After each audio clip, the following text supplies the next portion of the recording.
Ladies and gentlemen, boys, girls, people all over the world, welcome to another episode of TylerBrianHour, a.k.a. TBH, a.k.a. TB Hour. I'm your co-host, Beheard, a.k.a. Brian, a.k.a. Prince, a.k.a. Prince for G. What the hate? I'm going to pass my boy, my brother, Mans and MTTL. You want to say something to the people? What up, though? It is your co-host, Tyler Lieber, a.k.a. TTL, a.k.a. Lieber Hendricks, Ghostface Lieber in the building. And here we are gathered to you today on September 27th, 2020. It's our first podcast in about a couple weeks. So, welcome to autumn, everybody. It's our season. Our season rolling around the corner. October's just next week. Fuck out of here, boy. October's this week. Fuck out of here, boy. But we straight. We get into it. We get into hoodie weather. This is hoodie and shorts weather because that's how I like to rock it. And we have the best clothes in the fall. We like to get fly. Me and B-Her, we like to get fly. So we bring out the Timbs. We bring out all types of shit, all types of stupid shit. We bring out the scarves, too. I don't know if this nigga got no scarves. He don't wear no scarves, though. I got one, but it's very, very rare that I wear it. I have to, it has to hit me so hard where I'm like, yo, nigga, I need a scarf. I don't know, because my neck don't get cold like that. So, whenever, I feel like you'll know that'd be the one spot. If the wind was a person, that's the one spot that's open and you feel it immediately. You can just cover it up. I like to because if I'm not wearing a scarf, then I like to just cover it up with just my hoodie all around my head. Oh, yeah. Or no, I'm about to fuck around and give me some masks, some ski masks this year. I'm on my shiesty shit. I got the shiesty mask. You got the shiesty mask? Fuck out of it. But I got Oakley ski goggles. And I swear to God, y'all think I'm playing. That is the best investment if you live in the Midwest. It look kind of crazy when you're walking. Obviously, you just walk into the door, but bro. Oh, no, I'm teed up. When the wind be smacking and the wind all crazy and it's cold, bro, I swear to God, goggles are the best thing. I'm like, oh, I should have did this a long time ago. And I got it on Amazon for $30. Shit. Yeah, bro. Hey, I was battling, because I was battling a little bit of sickness all last week while I was up in Motown. And well, hold on, stop. Let's do it formal. How was your trip? Let's get into it fully. Oh, it was straight as hell. It was good as hell. Saw some friends, saw some family. You feel me? Got to conversating with mom, had some deep ass conversations, and we got to see. We toured a little bit of the city. We went to Motown Museum, which for her, I wanted her to see that because that was just cool as hell for her. Get to see, the legends like Marvin Gaye, Temptations, all that, where Berry Gordy made them and made all the hits come true. So that was cool as hell, man. Just seeing that classic part of Detroit right there. That's honestly what keeps me loving the city right there. And then just the people around, man. And it's one of those cities where, it doesn't really sleep anyway. So, you get a vibe from wherever direction you go to, whether it be east side, west side, north side, wherever you go, man. It's just, it's homegrown people. You feel me? And, you kind of don't get that anywhere else outside the Midwest. So it was a good time, man. I enjoyed it. I really wholeheartedly enjoyed that bitch. So yeah, you talking different, like you a Detroit nigga. That's what everybody was talking about. That my bar was like, yeah, you sound like you from Flint. I was like, don't get the fuck out of here. Nah, Flint's crazy. No, Flint's crazy as hell. But shout out to Flint though. Shout out to Pontiac. But yeah, what else? I mean, where'd you eat at? Did you try any places? Oh, bro. Yeah, man, it's a podcast.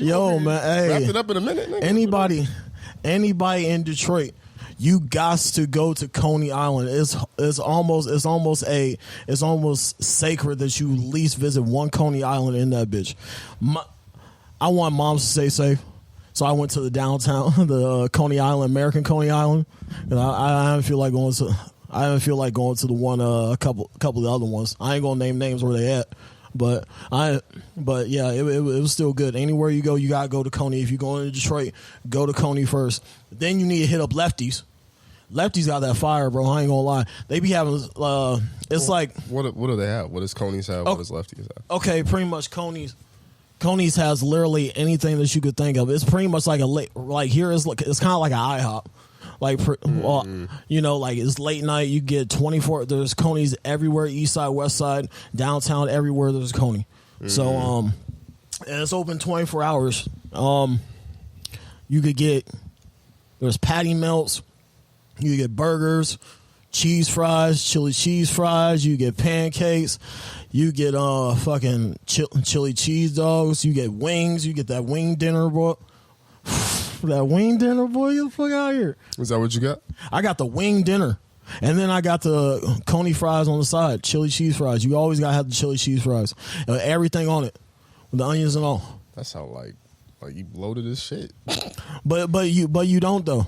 But, because it fills you up to a point. But other than that, man, it was good eating. Mom wasn't impressed at all with it. I was like, man, this is a spot. What you talking about? And then she was like, she didn't know what to get. She just had a hot dog. She just had the coney. She got glizzy. Oh man, you got to get everything on that bitch. You got to get the onions. You got to get the tomato. Everything on that hoe. And she just wanted a regular ass coney dog. I was like, cool. Me, I had the fries with the wing meal, and boy, oh my god, nigga, that shit good as hell. I should have fucking around and got the patty melt. The patty melt good as hell too. But I'm going to end with Coney and then go to Lefty's, because Lefty's is where we was at Saturday. Lefty's is where you could get probably the best, I would say the best like hoagie sandwiches that I've ever tasted. Like, as far as like, they got this ghost pepper, like Carolina Reaper fries with the brisket. You get that on the side, and then you get you a little steak Philly. It's like a steak Philly wrap. So it's like a tortilla wrap, and then like the Philly cheese and all that shit up in there. It's cool as hell, man. You got to take a trip up there. And then, what did you get Sunday? Sunday, I didn't really eat that much Sunday because I was at the Lions game. Well, you was at the Lions game and the Tigers game, so talk about those too. Man, they want to hear about the trip, man. You've been hyping up Detroit this whole time. Man, ain't nothing like a Tigers game or a Lions game, bro. I'm gonna tell you that right now, because the whole city come out. We was in traffic. Well, I tell you that we was in traffic for at least a good, I want to say, hour and a half trying to find a spot, bro. Because you drove that whole time? Yeah, I drove that whole time. Because both stadiums, how Detroit is fixed up is that both stadiums are on one street. So, oh my god. So Comerica Park right here and then Ford Field on the other side, and then around that is a loop, how our downtown has a loop. Mm-hmm. There's a whole loop around that bitch. So, and then there's the D dot on the other side. So when you loop around, you're going like underneath the train. You loop around, and there's the two stadiums, and then there's parking, and then there's a gift shop. There's like a Tiger shop and a Lion shop, and then you loop around that, and then you go past the church, and then there's a whole bunch. Then you get on, I think it's Woodward, and that's the same street where Little Caesars is at, Little Caesars Arena. So it's still kind of busy over there. So everything's kind of relatively close. Yeah. So we really had to put, bro. When I tell you, I paid like $70 for parking. Woo! But it was worth it though. I mean, I didn't pay it. Mom paid it, but yeah, it gets kind of busy. It gets crazy as hell. But Tigers lost, the White Sox. I can't remember the score, and Lions won against the Commanders. That was my first NFL game, man. That was cool as hell. That's dope. This would have to be my fifth major league game I've seen. So I ended out the baseball year right, I feel like. So, but yeah, man, there's just the energy so exciting down there. We got to get to it. I love it. So, could your mom see why you might want to move there? She wants me to move to Dearborn. Oh, like a suburb or something like that? Yeah, it's like, she said it's about, I want to say it's about 14 miles from the city. That's not bad. So, she said, yeah, it's just like a hop, skip, and a jump. But at the same time, I don't really know what's around Dearborn. Because all I've seen, because our hotel was in Dearborn. So, like, what I've seen was just fucking, like, a Walmart, a liquor store, and then some other shit, and then a highway. So, I mean, but that's a given. You're by hotels. There's not gonna be much by that. Right. Hotels are like designed so that people that are not from the area could Yeah, they can stay the fuck away very much. and basically go get easy access to stuff that they need, i.e. a liquor store, i.e. a Walmart, highway. But like, there's all different suburbs of Detroit. You go Dearborn, you go to Warren, Hammer Trap. What else? There's another one. It's like south of Detroit. But yeah, man. I wouldn't mind Dearborn. At least I kind of be out the way. I think that's the best way, to be out the way but be close. Yeah. To where you could go there if you wanted to. I don't know. I'm still debating though. But you know me, I like to be in the city. So. That's true. I mean, but if you're gonna be in the city, like be in the city to where, like, I'm gonna be safe. Yeah, basically. So where if you don't make a wrong left or right, that'll be your long last. That's the thing about Detroit, man. Like, you really can't stay outside for like 10 minutes. You really can't be on the porch. Ain't no being on the porch, bro. That is insane. That's what my uncle said. He's like, bro, you really can't be on the porch out here. Like, it's crazy as hell, bro. No, that is. You could be on the east side or west side, won't make it off that bitch. That is crazy. So, and per se, I've heard, because our family lives, excuse me, our family lives on like near the west side, like Plymouth, like over on Plymouth. But yeah, fucking, I heard the east side per se is kind of a little bit more rougher as far as like looks and stuff goes. But you know, I mean, it really depends on where you at. It really depends on where you at, bro, and who you bump into. Like, every city has its flaws, you know. So you just got take what you get out of it and just love it every single day because you got to live there. So I'm just glad that like you're not. I guess in my sense, when I moved to Arizona, I was moving in blind, but I was kind of moving with my cousin, so like I could really learn from him. Right. And I got lucky because there was no bad areas in Mesa. But I'm kind of glad that you're learning, like, i.e. visiting before you stay there. You got family there. You got some friends there. Like, you ain't just going off a whim and the hope of a dream and you fuck around, be dead smack in the hood. Like, don't. Right. Look at me. Don't leave this bullshit to go to some more bullshit in Michigan. Because at least you know this bullshit. You comfortable in this bullshit. You know the areas. You know where to go, where not to go. You know the towns, the fucking... I guess, apartments, like, you know where to be at. Don't go there and not know where to be at. You're on the wrong side of town, and your uncle, your friends cannot save you. Don't be in no situation like that. Anything near the murder mac is a no-go. As long as you know, that's all we care about. Bro, we passed right by the murder mac, bro. It's like right off of Southfield, I think. But yeah, we passed by that murder mac, bro. Did not look appetizing. She was, my mom was like, let's get a McChicken. I was like, no. No, not that one. Not that one at all. When I was in Chicago, I was in like a Uber. And this nigga said, oh, that's O Block. Like it was a tourist attraction. I was like, nigga, if you don't keep driving. If you don't keep driving out this motherfucker. Hey, bro, what are you talking about? Talking about y'all want to step outside and go, no. What's talking about? So then how was your weekend? I guess, well, two questions. Does that wrap up the Detroit trip? Is there anything else you want to add to that? And then, how was your weekend? I'll add to this, man. Me, personally, I love the city. It's like, it feels more like a second home than any other home I've ever been at. Like New York, anything. And I'm glad that I'm building an opportunity to be able to live there, getting connections to it. You know, around the city and all that, friends, family, and all. And I'm going to enjoy the process more of me getting there than probably me actually being there. Because I feel like I've worked my way up to that, you know? So it's definitely going to, and me living there is going to be just a gift. So I appreciate everything that Detroit has to offer me. I love y'all. I love Motown. So I'll be happy to be there again, hopefully in a month or so. Niggas want to stop bullshitting. I don't even know if I can. But, so do you have a timetable? Like in a perfect world? In a perfect world, I'm gone like right now. So like around September. September next year? Yeah. Okay. I see that. But do I really want to start off? Do I really want to start off in Detroit in September? Because there's honestly Michigan, how Michigan is.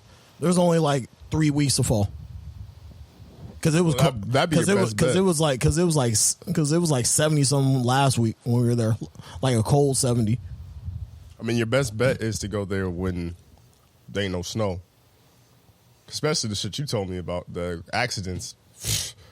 I couldn't imagine. Trying to ride around a bigger city like Detroit with like a foot of snow. Can't do it. You damn near can't go nowhere.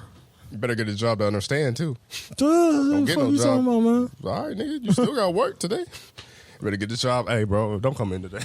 Don't die. It ain't worth it. You already playing with your life, living. You gonna fucking double playing. So then, crazy as hell. How was your weekend?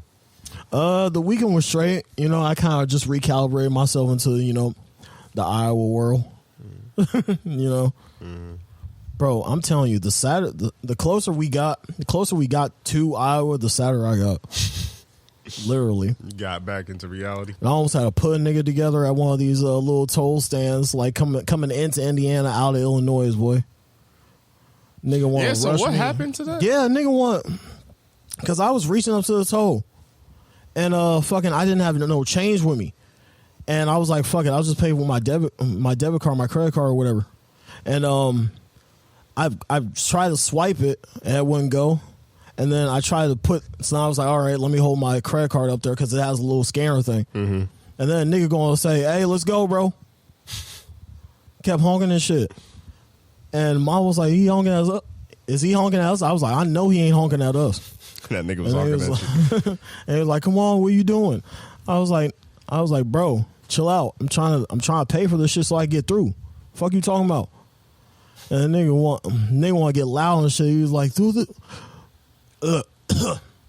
excuse me. He's like, we'll go to the other fucking lane. I was like, bro, oh, wow. You ain't about to keep cussing in front of me in front of my mom's, bro. Yeah, that's crazy. Because now I look goofy as I don't want to look goofy in front of mom's, bro. So then that nigga want to get out of the lane, flip me off, and rush back into the other one, and he got in just fine. Meanwhile, I'm still trying to have trouble getting through this bitch. Wow. And then mom found change, and then, we got through. But yeah, I had to do that 2 more times, bro. Damn, how much was it? I want to say it's like $3 every toll. Nah, that's kind of crazy. That's crazy as hell, ain't it? I was like, boy, y'all taxing. Fuck out of here. That's low key. That's why, bro, when I go travel, yes, it's more time, but at the same time, I try to go the route with no tolls. But there's also those things you could get. Like, I know when we it's like an e-pass or some shit. Yeah, like when we went to Chicago, we had one where we just stuck it in like the kind of like where the rearview mirror is, like in front of that. And then I somehow scanned that shit, and he was like, "You good?" But you was in a rental, wasn't you? Yeah, that's true. See, yeah. We was in mall shit, but we should have got that shit though. We definitely gonna get that shit when we go through, man. Cause I ain't trying to deal with none of that. Cause we ain't had to pay. Cause the buddy got it because it was like 7 of us, so we split it. So it was like $150 for the rental each, and Buddy paid for it, so we ain't had to worry about it at all. So I was like, cool. Man, bro, I almost had to put a nigga together in Illinois, man. Yeah, that sounds crazy as hell. I ain't gonna lie, fighting in front of your mom sound like it'd be hard as hell. Cause you got to go extra hard, cause you can't get slumped, or you can't get you can't have your mom go ooh. Imagine mom's going ooh. Like, oh shit! That nigga gotta get ran the fuck over with the car because I ain't have no blick. So, but speaking of mom dukes, prayers and condolences to my mother. She's getting a MRI tomorrow on her knee, and I'm actually praying that it's not as bad as it seems. She's kind of like limping and all that stuff, and she is hobbling a little bit. But if it is bad, say like, just for example, she got torn meniscus. She ain't no fucking athlete, So we looking at least, I think it's like 6 to 8 weeks for like an athlete. For an old mom, it might be 3 to 4 months.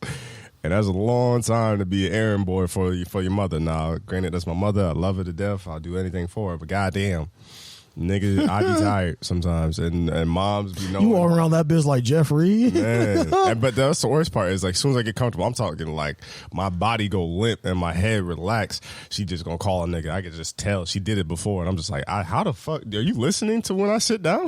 Like, this is stupid. Like, oh, let me sit down for a second. So, you know, obviously, I'm going to put all my prayers, good energy out there in the universe.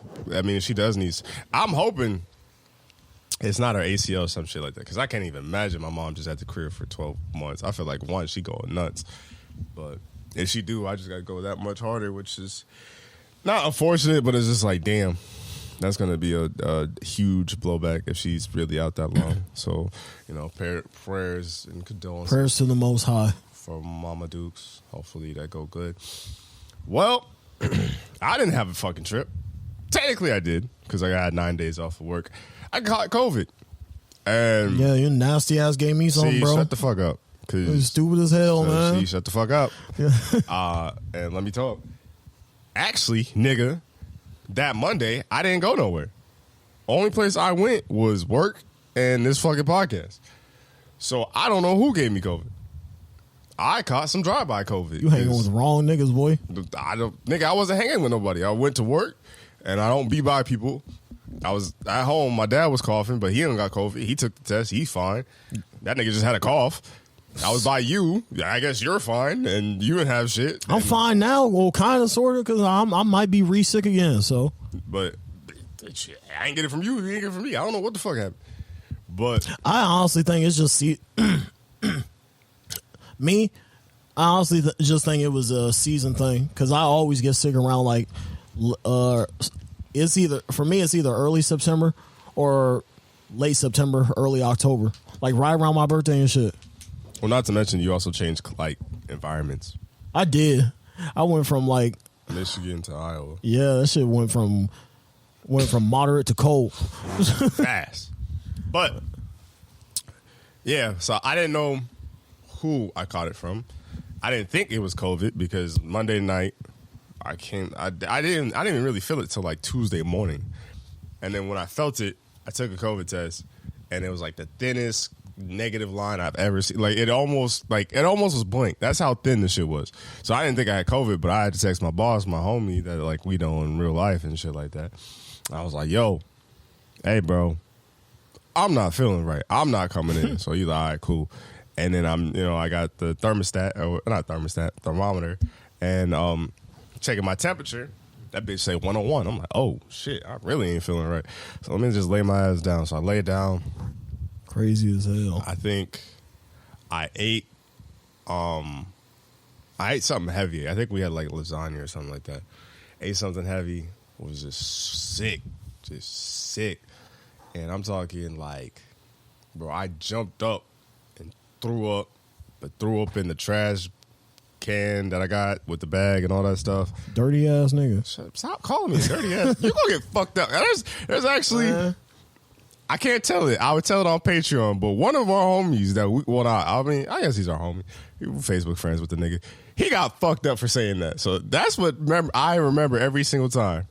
Actually, no, because you wasn't there. But I know you know when. Fuck, I don't want to say too much because when dude said you dirty African bitch and got stomped out because he said that to both of them. You know what I'm talking about. So chill out with that, because every time you say that shit, I think of that. That nigga got walked down. Yeah. I saw that shit. Well, he held his own, though. He held his own, I ain't gonna lie. You was there?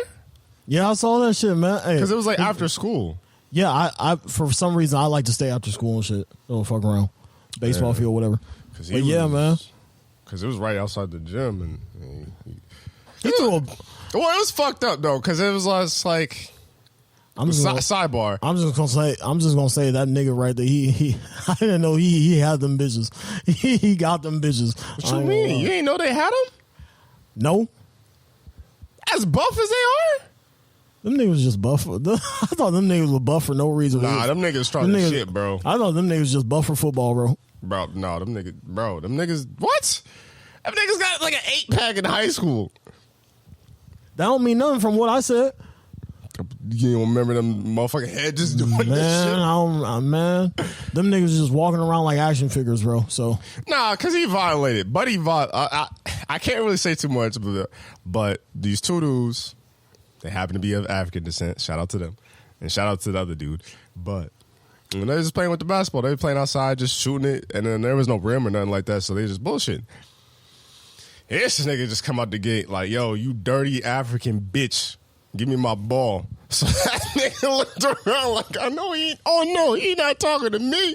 What the fuck? That nigga like moves. that nigga got talking hot. Bro, I'm talking, I ain't never seen a nigga just switch. He was like, no, you're not talking to me. And then that nigga, bah, just started firing off. So every time you say that shit, I think of that shit. So chill out. But big busted ass lip. I was kidding. No, he fucked him up. But that nigga was like, you got me. That's our boy. That nigga got you. That's hey, all three of them, that's our boys though. Yeah, but you can't. Shout out to them niggas, but you cannot come out the gate saying you dirty African bitch to African. That is foul as fuck. Especially in high school where everybody like, ooh, and then that nigga start getting his ass beaten. They're like, ooh, hey, chill. Get to put a nigga together in that bitch. Yeah, but yeah, so chill out. But yeah, so I threw up. And there was a lot too. And I was just like, Jesus Christ, I don't feel right. And then so I laid down, texted my boss again. I was like, yo, I'm not coming in, da-da-da-da. Still got a fever, still don't feel right. I'm like, man, let me actually take another COVID test. I took one, bro. That shit said positive as fuck. And I was like, what? I got COVID? Because I never lost my sense of smell. I never lost my sense of taste. I had a headache, but it was more of like my head just kind of felt like heavy. Like, yeah. And my temperature was so high during those 4 days. 4 days where I had a headache and like my head was just hurting. Like my temperature went from 105 to 100. Like it never dropped. And then shout out to some of my homegirls that are nurses and stuff like that. So I was talking to them, and then like they were like, yeah, if your temperature is high, you got to basically add 1 to it. So really, who knows? It could have been 106 at one point in time. Like, I was getting cooked. I'm talking, I lost 15 pounds because I didn't have a solid meal till Friday. And I was just sweating profusely. Like I was drenched. I'm talking the windows up, both my windows open in my room, door open, fan on, kind of like this fan right here, just blowing constantly, and I'm sweating like I'm drenched. Like my bed is moist. It's some freaky shit. I'm just like, God damn, what is wrong with me? And I almost OD'd. I will say that. Maybe not OD'd. I don't. I almost, yeah. I'm gonna say OD'd because one thing is like, that sounds crazy as hell. Well, one thing, like when I figured out that I had COVID. And my fever, like I said, like I had a temperature and my fever was going crazy. That was like the worst part. Is like my head felt so full and felt heavy and it felt like in pain. Because like I guess the best way I could describe COVID is like if you're okay with headaches, you might be all right. But if you like headaches bother you to where like a migraine bothers you, or like you gotta sit down because some headaches be getting so extreme. Like whatever your worst headache is, if you can't handle that, bro, you're not gonna handle COVID. So I'm taking like ibuprofens, and it's just like the Target kind of like the Supermax joints where it's like 1,000 in a bottle or whatever. And so they're only like 200 milligrams, so they're nothing crazy. So I usually take like 3 or whatever. And I take them every time that I would wake up. And I'm talking, I would wake up at erratic times because like my head would hurt so much. So I'd lay down and I couldn't be comfortable. So I toss and turn, and I just kind of laid until like I was miserable, but I laid until I got comfortable. So like I take 3, sometimes 4, and then this in particular time I took 5. And like I said, I would take them when I'd wake up. I'd go to sleep, wake up, take them to break my fever, because every time I woke up with a fever. Every time I went to sleep, I basically had a fever, because like I said, it didn't go down. I had 4 straight days of literally just running a fever. So I think that's another reason why I was so loopy and I was like out of it. Like a nigga could, if I had money to give, niggas could have finessed me. I remember talking to people and having conversations, but I was like, it's kind of a blur. Like that shit was just all one day. And like I said, I was waking up at different times, this and the third. So when I took the 5 ibuprofen, I fell asleep. And when I tell you I fell asleep, I don't know how this is possible. I don't know if it's because it's a fever. I don't know if it's a placebo effect. I don't know what happened. I couldn't tell you. I couldn't give you a proper answer if I really wanted to. But I remember falling asleep and doing the whole, like, you kind of like that REM sleep where you're kind of conscious, kind of falling asleep, and then you're out cold, and then you wake up. I did that, and for some reason I didn't check my phone because, like I said, I was sleeping a lot. I wasn't texting nobody. My boss knew that I had COVID, so they basically said wait till Sunday to take another test. So I had no obligations. I had no one to hit up a reach or whatever. Blah blah blah. So I had no reason to check my phone. So I wasn't even charging that. So I took the 5, fell asleep, was out cold, woke up, went to the bathroom, came out, and then I grabbed it because I at the point, like, no bullshit, no exaggeration. I really wish I was. I probably took over 100 ibuprofens over that 9-day span or whatever, or at least when I had COVID. Like I wish I was lying. Like I took a lot. Like I'm talking like I might not drink for a while just because I took a lot. And so I woke up, went to the bathroom, came out, just dumped it in my hand. I thought I saw 4, but I saw 5. And it ended up being 5. I ended up taking it. And then I checked my phone, and 15 minutes went by. I was about to say something crazy as hell. I checked my phone, and 15 perk angle. Yeah, good perk angle. I was giving that nigga a run for his money, bro. When I checked it, and I was like, oh shit, only 15 minutes went by. So I had to make myself throw up just to be safe. Did that. Yeah, that shit was rough. That was Like, if you don't believe in COVID, I don't know. That's your opinion. That's your thing. But that shit real. Shit real as hell. I don't recommend it to anyone. Luckily, mine, I think I was clear, I want to say that Tuesday, but I took 2 extra days.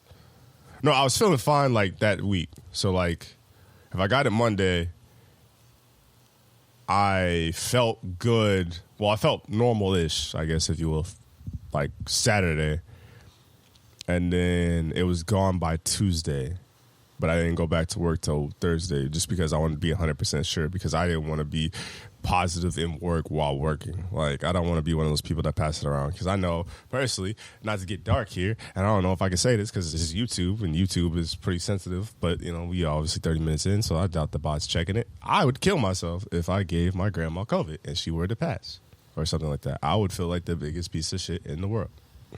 And that's why I was feeling like I had a lot of time to think. And I think if I was in a better situation in my life, that I wouldn't be tripping. But I was tripping because I was in a great situation, but there was nothing I could do. And I just kind of felt guilty because, like I said, I caught drive-by COVID. I didn't go anywhere. I don't think I got gas. I literally don't think I went anywhere that Monday. So I was literally sitting there. I'm like, I went to Tyler's house. He ain't got it. I was near my dad. He was sick as hell, but he ain't got it. I'm like, what the fuck did I get COVID for? So I felt like the biggest piece of shit in the world because, like, I got this, and I don't even know how I got this.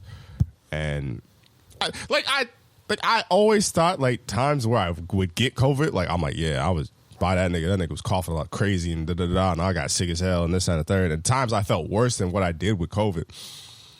Like, I would put it like this. Like, COVID wasn't the worst cold that I've had within this past few years because, like, I had bronchitis. That shit was terrible.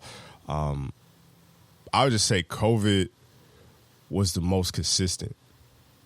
So it might be like, if I feel like, say, out of 100, like 100 is the best you feel in the world or whatever, like, when I had other colds, like, I might feel like 40 or 30 or whatever, but COVID was a consistent 50. Like, I felt like shit the whole time, like 4 days straight.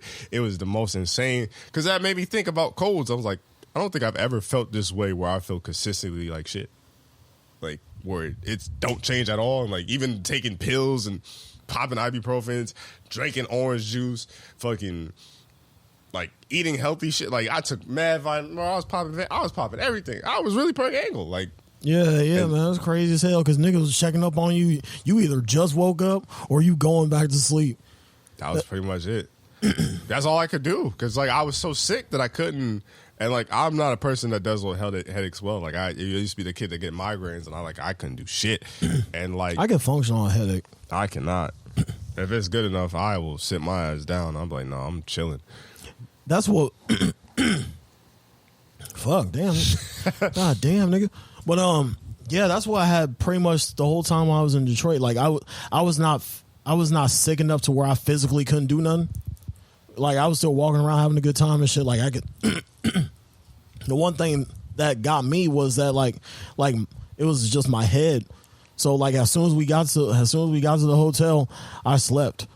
I took like a power nap. Mm-hmm. And then we got to my uncle's house, and I slept on his couch, took up another power nap. I was just to get that headache off. I need to get off that headache. And then it started to die down a little bit. Then I was like, okay, I'm good. Like I'm functioning a little bit more now because that 8 hour drive was no bitch, boy. Mm-hmm. That shit was not no punk.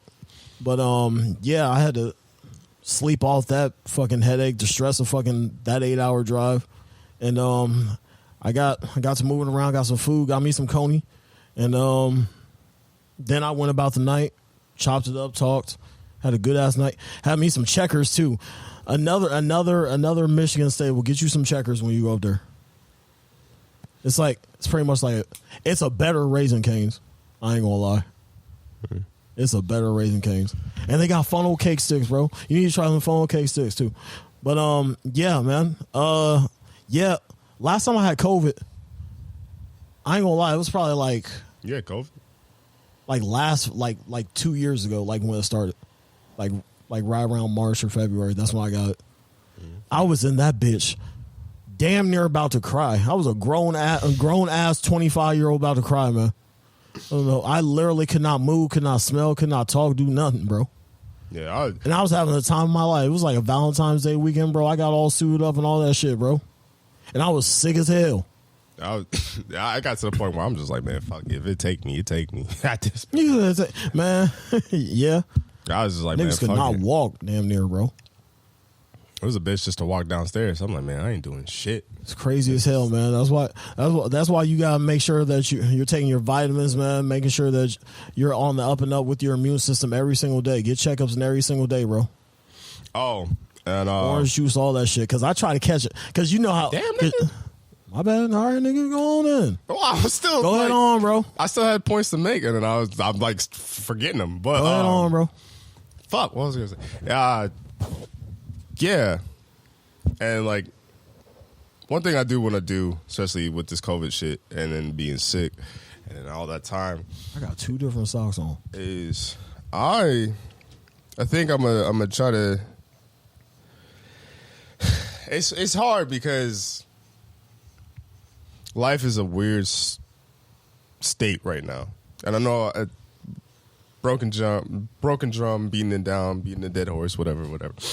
Like, I'm in a situation to where I'm really like stuck for real, and I have to fix it. But my only problem with fixing things is like I'm an extremist. Like, so if you stepping out this weekend for your birthday, I'll step out. If I'm trying to think of October. When is my birthday? Sunday. Oh yeah, I ain't going no damn where, bro. No. I'm tired of that's not me no more. I'm tired of celebrating birthdays, man. Well, that worked. So you're not stopping out. I guess if Hannah, I'm trying to think of October birthdays. If Hannah step out for something, I might step out. My birthday, I don't know what the fuck I'm gonna do, but I know that I'm probably gonna take like a social media break, like a full social media break, till my birthday, just to get some shit right. And I hate it too because I'm torn because it's like I need people. I hate the people that say you don't need people, but you do. You realistically do. Everybody got to do something, right? Wholeheartedly.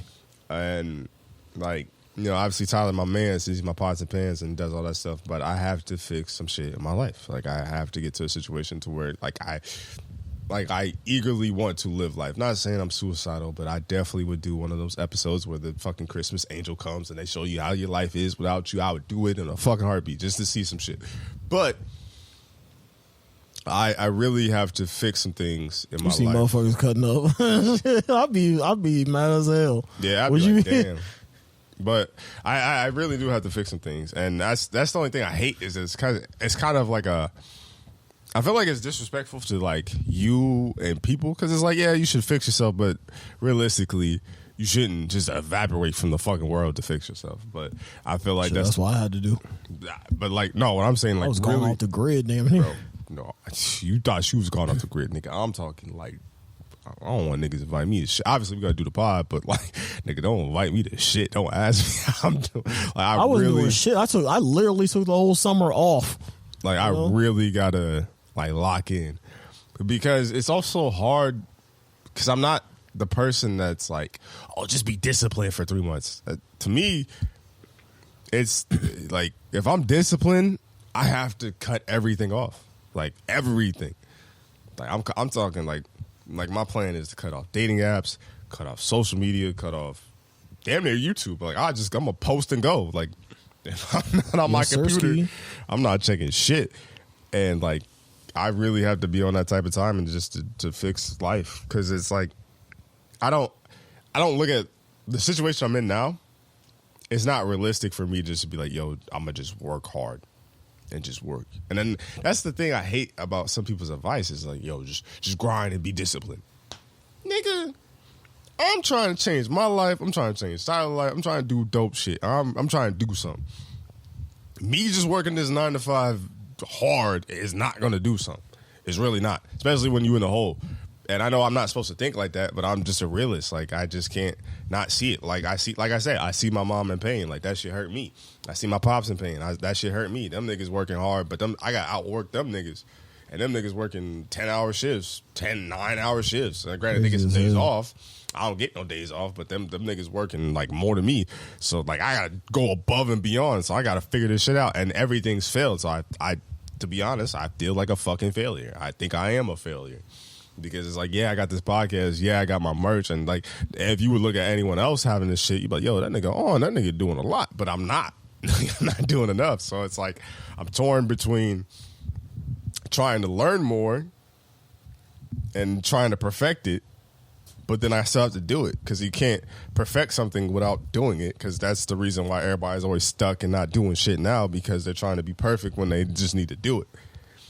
And it's like, yeah, I can learn by trial, by error, but I also, like, I'm grown. Like, I'm almost 30. Like, I got to get on my shit. Like, I'm saying this to me. I don't want anyone else to say it to me, but it's not like I don't realize this. Right. Same with the fucking fighting games and my homies in RNO. Shout out to RNO. But, like, them niggas be on me about fighting games and getting better. But I'm like, look, I know where I'm at skill level-wise, but I'm not mad at myself because I know the time I'm putting in. I'm not putting in enough time. I'm not going to be Daigo if I don't put in no time. Or smug if I don't put in no time. So that's why I'm just like I'm really fucked up. And I know it's a Scorpio thing and it's like, oh, Scorpios are indecisive and this and the third and they affect people and then when they sting someone that hurts and all this bullshit. I get it. I understand. It's me, nigga. I can't help it, I guess. I wish I was born a fucking Sagittarius. I don't know. But he said Sagittarius. Boy, get the fuck out of here. I mean, fuck. If it meant not being indecisive.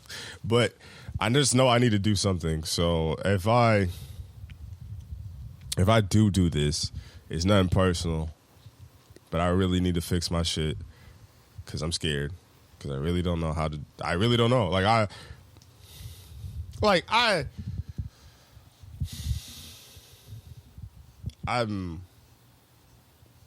want to say I'm at a breaking point, but I know it's like, all right, I definitely need to do something because this is like, it's like, bro, I don't know how I am.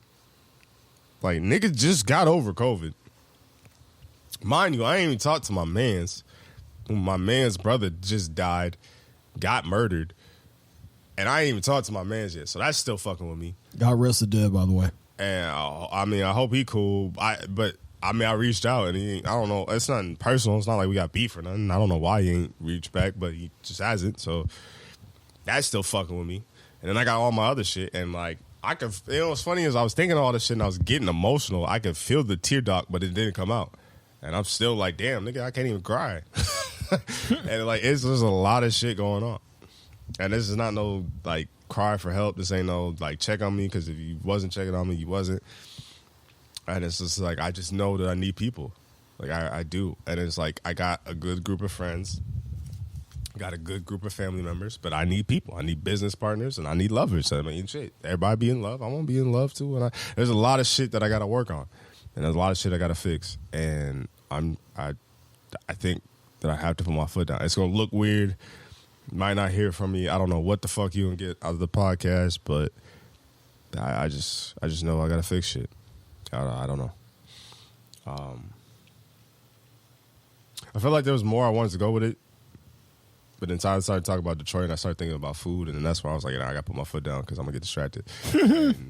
But yeah, man, y'all hey, got the gist. Yo, I want to just spin off that if I can fucking talk, but yeah, man, just handle your business, do your thing, man, and like for me, it got to a point where I was seeing so much shit that I put myself in that I didn't want to go down that road any more than what I already have, you know? Mm-hmm. So like for me, it was like cutting out, like completely saying fuck alcohol at all, throwing everything away.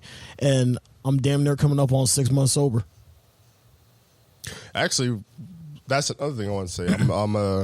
I mean, Joe Rogan and all his friends kind of emphasized it, but I'm going to do Sober October. If I could truly do Sober October, like do no pills, not like saying like I do actual drugs, but I mean like ibuprofen and shit like that, like painkillers and all that. But like no pills, no alcohol, no weed pen, like Sober October. I would love to do it. I don't know. I might have ibuprofen because I'll be getting migraines, but other than that, I know for sure I'm not doing alcohol or weed or nothing like that. I'm like really trying to get on my shit and then try to do the damn thing because hey, if you could think it, you could happen. Anything in that bitch you could think you could happen, it could happen. So yeah, man, I hope so. Because I have to do something different. Because it's like I'm just stuck. I think the best way I could describe everything is I'm stuck. And then that's the thing that's tearing me apart is because it's like I want to be more social and I want to be out there and do more things and see the world and interact with family. But it's also like I got to get on my shit. And I feel like that's the thing that people never really hear when we go out and stuff like that. Because a lot of my homies got everything. And I know I shouldn't look at people and compare them to situations, but you know, it's a reality. I don't have shit. I don't have shit to my name. Everything is like basically a borrowed or like that nigga helped me in some sort of way, even the government, if you want to look at it from that perspective. So I don't have nothing. So it's easy to go out and celebrate and, you know, come home when you got some shit and you worked hard for some shit. No, I'm not saying they didn't work hard. I'm not saying they ain't put in the blood, sweat, and tears that I didn't do. I was trying to do the creative route. But even with doing the creative route, niggas still got it. And niggas still made it. And I don't got shit to show for it. So I have to figure it out. So I have to be a better podcaster. I have to be a better YouTuber, a better Twitch streamer. I have to be, if I'm going to work, I got to be a better worker. If I'm going to hustle and do this Amazon affiliate, the sales shit, I got to be better. I got to be better. I got to be better. I got to be better.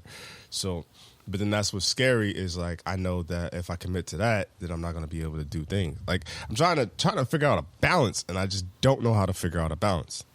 And that's what's scaring me the most is because it's like, I could tell that I don't have balance, but I'm trying to make balance and I'm trying to do everything. And it's like, I'm going to have nothing by trying to do everything. And that's kind of what it's been, is I have nothing. If one of these bitches would go, I'd be in a completely different set. But that's not the reality. So I have to do something. I have to figure out something. So I have to set myself up to where I can either make one of these bitches go or I have to set myself up to where if one of these bitches never go, I'll be all right. And that's what I need to do. So I'm not going to lie. I'm scared. I'm petrified. I'm thinking about it. I'm on a minute, like, before I came here, I was thinking about it and I was saying all this shit out loud. And like, you've probably been great to journal it, but like, this is my version of journaling. I like being in front of the camera. I like having a mic in my hand, and I like talking. And rather than writing shit down, I feel like I could get my point across. I feel like my mannerisms and my expressions, you could hear it versus me writing it down. I don't know if I could really put it into words where you can feel it, but that's just me. But yeah, when I was doing all that, I felt the stress in my face. Like that was the first time where I felt stress. Like I'm always stressed out and I overstress, but for the first time in my life, I felt physical stress. I'm just like, nigga, I can feel this shit. Oh my God. Like I'm talking like nigga, stomach aches, headaches, neck aches. No, it wasn't no stomach ache. It was just all a headache, bro. Like you know when like Goku got to King Kai's. No, like when Goku got to King Kai's and his like the gravity just pushed that nigga down like he was not strong enough or built for it. That's how it felt in my fucking face. Like I was like, damn, that shit crazy. But this is episode 101, and we do have some topics. Oh, actually, I forgot to fucking mention. I guess some churchmen's announcements, prayers and condolences to thoughts and prayers, I guess, for all of my homies in Florida. There's T-Boy Lloyd. Or I guess he goes by TJ. He goes by TJ. He's an artist, former college teammate of mine. iDub, shout out to him. He's in Florida. He's in Tampa, so I'm praying for you, bro. Homegirl of mine, she's in Tampa, so I'm praying for her as well. And anyone else in Florida, really. I got a Florida homie that's in there. Taste, he's there. That's some scary shit, man. And also, I think it's like Cuba, Dominican Republic. I think it's all them kind of areas around that area. So I hope Hurricane Ine is not as bad as it looks, because it's about to start, and I'm really scared for Florida. That's one reason why I would never really live in Florida. And like I remember I was talking to an earth science teacher, and she pretty much just said the coast in like 10 years. This was, maybe 5 years ago. No, 7 years ago at this point, because it was 15. But she was like, yeah, the coast, 10 years, them shit's over. And every time that there's like a major catastrophic hurricane or whatever the fuck that be on, like California fires and all that shit that's just be on the coast, I get really scared and I get worried about it. Because I would love to live there. Obviously, Iowa has a tornado, so I don't want to say Iowa doesn't have anything. But luckily, knock on wood, we've been... I mean, I have a boss that he's still rebuilding. He's still getting parts and rebuilding his house from the derecho from December. You know, wow. we get like thunderstorms and rain, fucked up shit in December. That's true. So you know, like anything as far as natural causes, anything can happen. So that's why I just hope prayers and condolences for all that, because that shit is super scary. Like I can't even. Bro, I couldn't imagine if I lived in a house and I was in the situation I was in now, where I was kind of like head above water but not really killing it, and a fucking tornado took my house or something. It's crazy because there's niggas like that. There's niggas that are living that life right now. Yeah, and God bless them, man. Prayers to the Most High for y'all, man. Florida, all of Florida, man. Yeah, prayers to you. I'm hoping and praying that everybody be all right and like everybody can get through the shit. Because I got a homegirl in Puerto Rico too that did one of my podcasts, Baylina. She said that Puerto Rico was kind of bad, so I'm hoping they get straight. Another homie that helped me on OBS, I think his name was Christian. He had another name as well, but that's the name I was thinking of. But I can't remember how to pronounce it off the top of my head. But I hope they're cool too, because man, that shit is scary, man. That was scary. But we got some buffoonery and some goofy shit to get into. Cause got some stupid ass shit, man. Man, this last week has been crazy. So did you see what happened with Adam Levine? I'm not gonna lie, I'm probably gonna title that episode something with Adam Levine, because that is the craziest shit I've ever fucking heard. You seen the craziest shit you ever heard? You see the DMs? I saw some of them, but I saw like a part of it. Yeah. First of all, just for context clues, that man was pillow talking.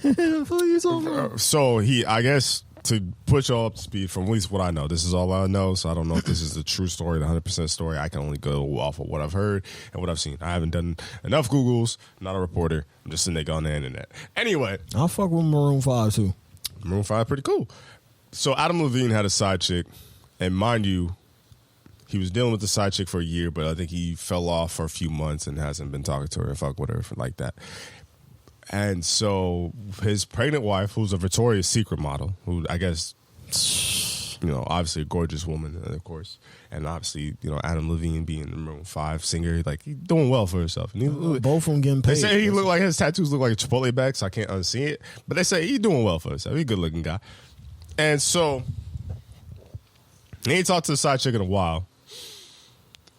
Turns out that he hits the side chick up, and he starts talking to her, and I guess, basically wants permission to name his third child on the way with his pregnant wife after the side chick who he ain't talked to in a while. I'm saying it like this so you emphasize and really get and really understand how crazy this shit sounds, because this shit is kind of crazy. To name, and mind you, her name's Summer. It's not like she had a unique or cute or adorable name. It's just a season. It's nothing crazy. It's nothing like, wow, I can understand why that's an exotic name.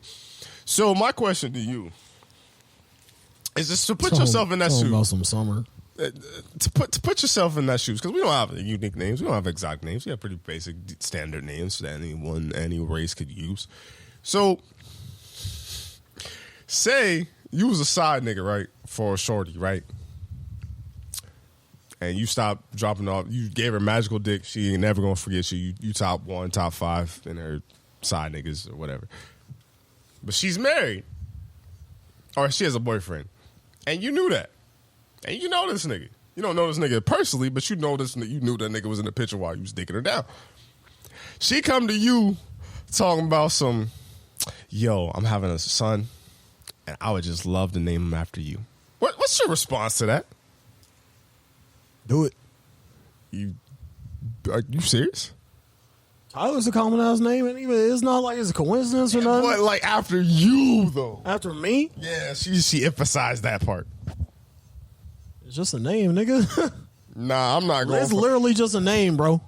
Literally just a name. Now, if she were to say the whole government, like Tyler James Gross, nah, I can't do it. See, you say it's just a name, but say you. But that name, I get what you're saying. It has conviction behind it. You know, like it has intention by it. Yeah, but a lot. Because at the same time, if you was a dude who she asked a side nigga, you would lose your fucking mind. I would lose my. All right, now. You wouldn't lose your mind? All right, nigga. What? You wouldn't lose your mind? That is so foul. That is so bogus. You cheat on me. Crazy as hell, man. You cheat on me, and then you name this little nigga that I supposed to raise after the nigga that was digging you down on the side that I didn't know about. This world already crazy. Do I look like I got goofy on my forehead? Like, yo, are you crazy? Crazy ass nigga, man. But hey, you talking about it's just a name? Oh fuck no, it's not just a name. You asking that nigga permission? You trying to get that nigga blessing for his name, nigga? I can see you doing that and you ain't getting blessings for his name. Like, you just did that shit like, oh, how you come up with that? Oh, just off the top of my head. Nigga, no. Nigga, Summer. It's not even. This nigga nasty, bro. Dirty as hell, nigga. That's the dirtiest. That nigga is nasty. That might be the title. Adam Levine is nasty. Because that is all right, nasty. Let's start no fires here. We'll just say that's dirty nasty, ass nigga. That's nasty. Grimy as hell. So you saying you don't care if she named it after you? No. That's crazy. So, okay. Because am I still hidden?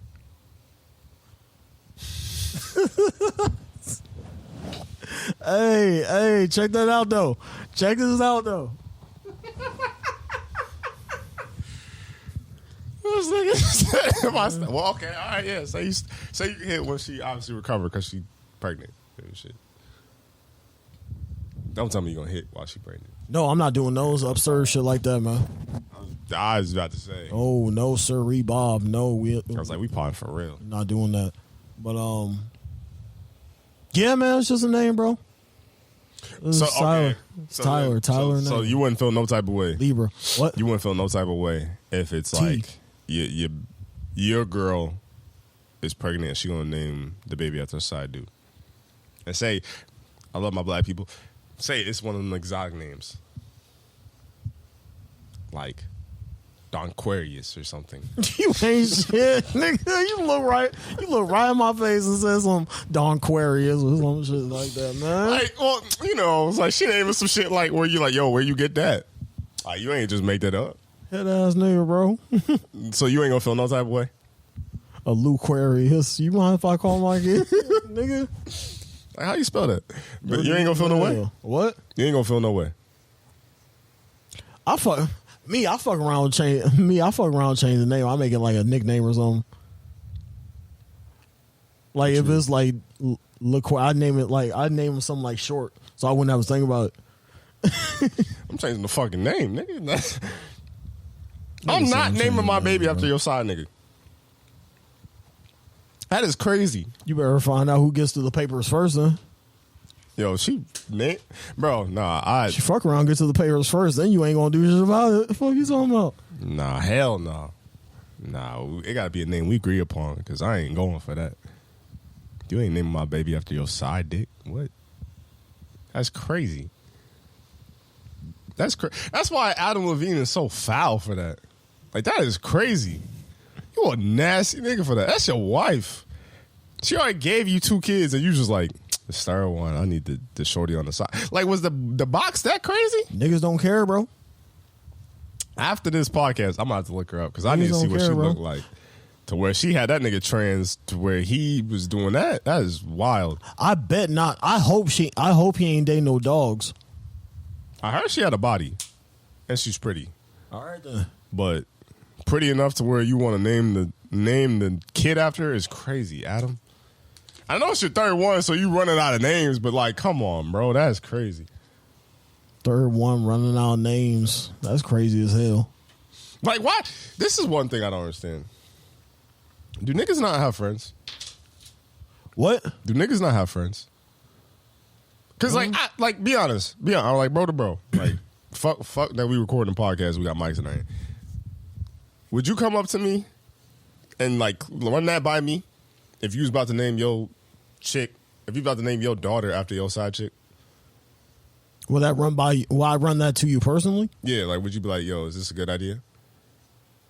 Hell no, nigga. Oh, you crazy. I'm not about to run it by you because that's my kid anyway.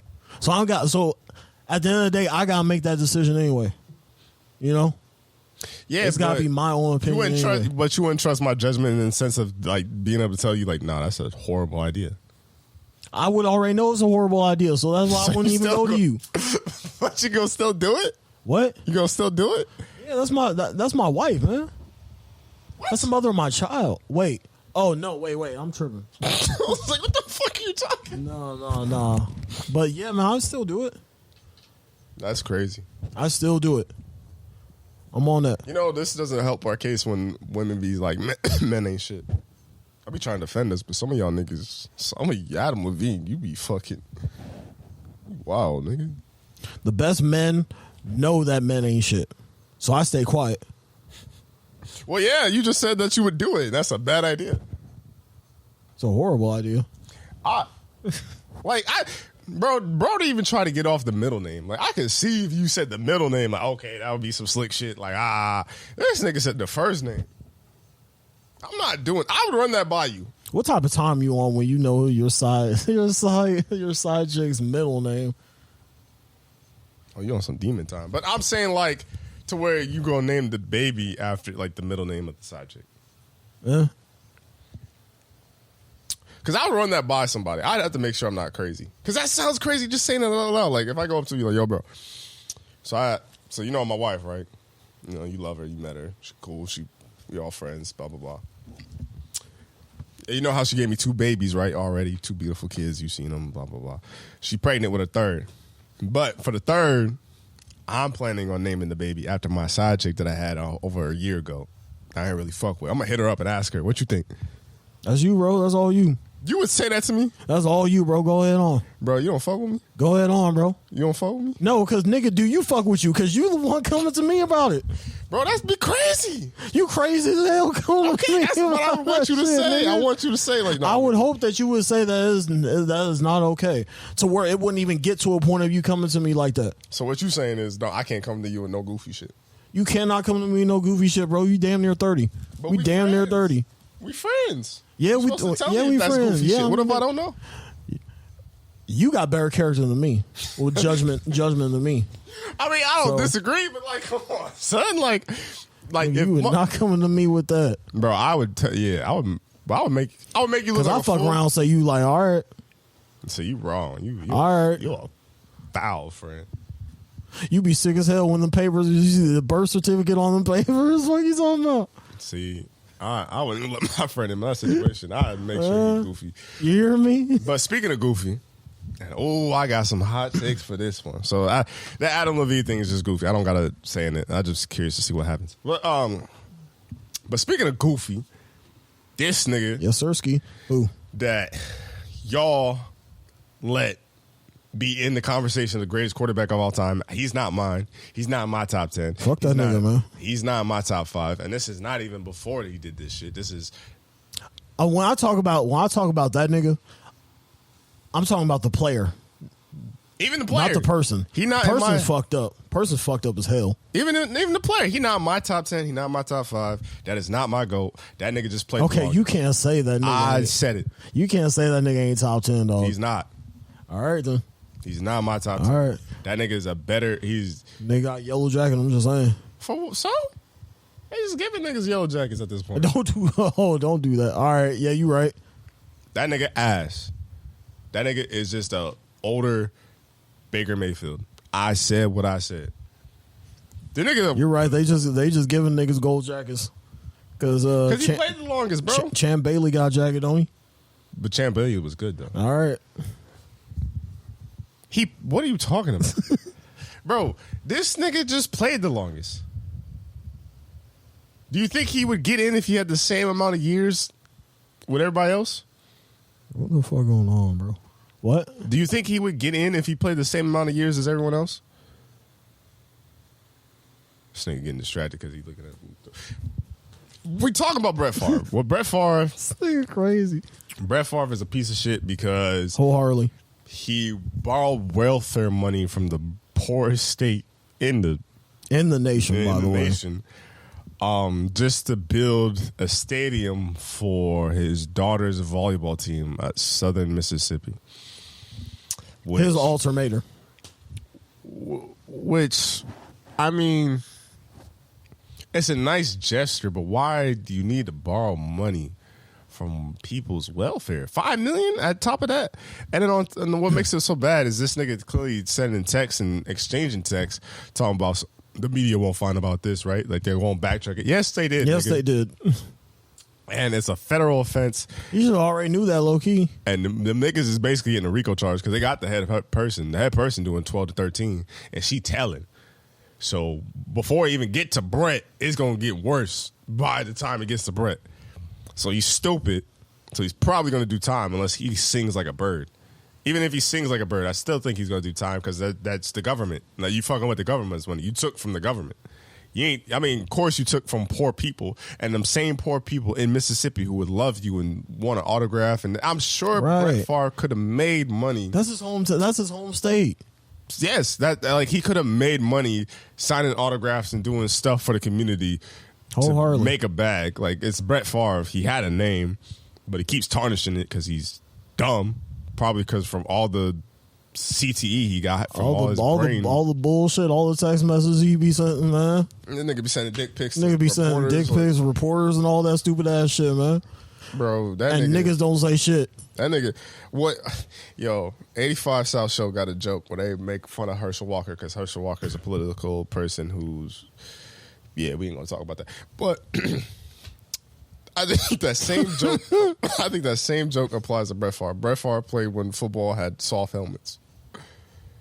Like, dummy. He's a dummy, and he's not a top 10. He's not a GOAT. He's not my GOAT. He's never gonna be my GOAT. Dan Marino better. I said what I said. That nigga trash. You sound stupid as hell. What's talking about some Dan Marino better? Are you drunk? I better not be. You don't think Dan Marino's better in every category? Y'all just like this nigga because he was old and he was a gunslinger. Like, what do y'all like about this nigga? He couldn't run. Not like he was an elite leader.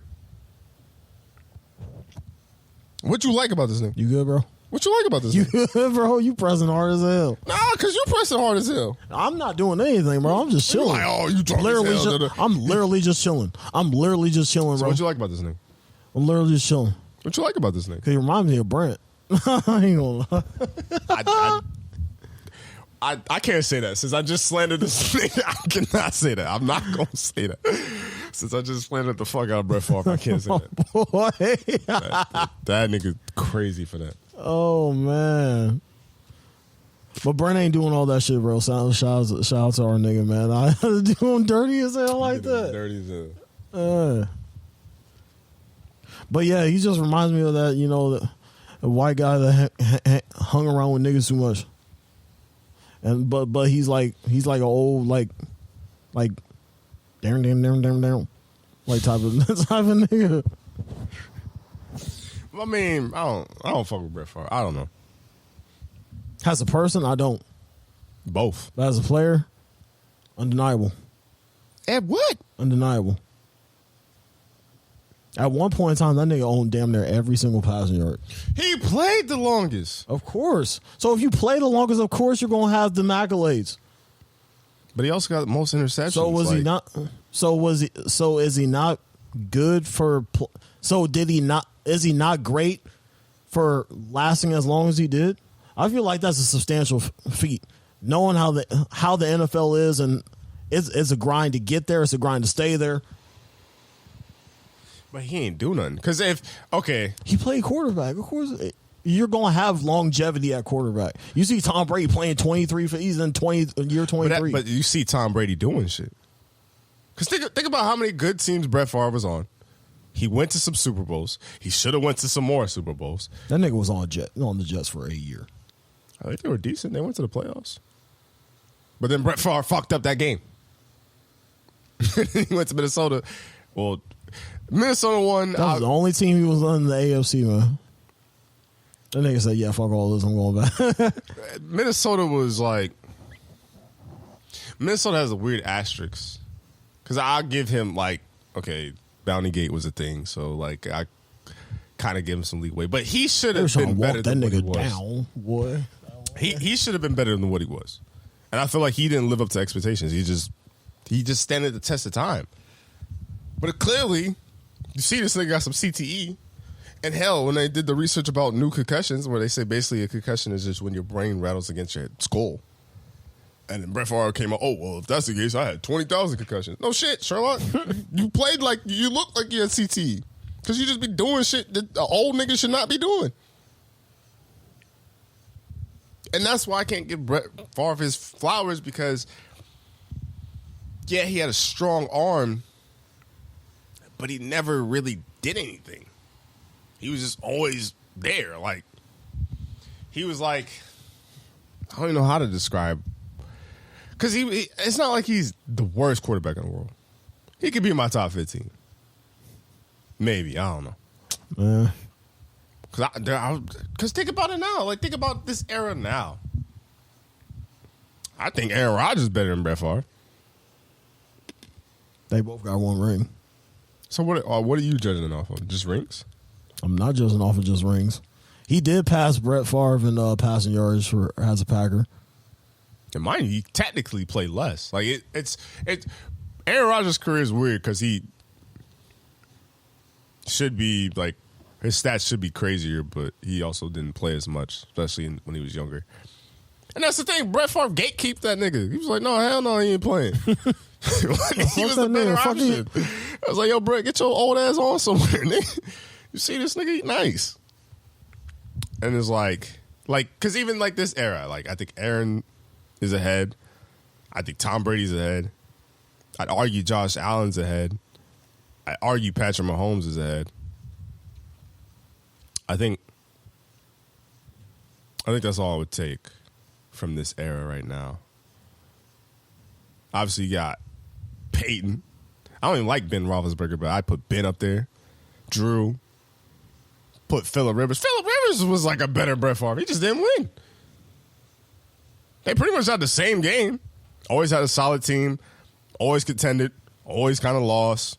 Nigga had a gunslinger mentality. Talk some shit. And get hit a lot.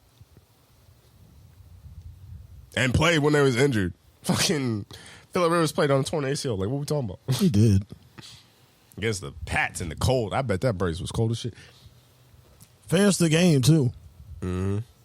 So then what? That's 6-7 right there. Then we forget the old niggas. John Elway, Joe Montana.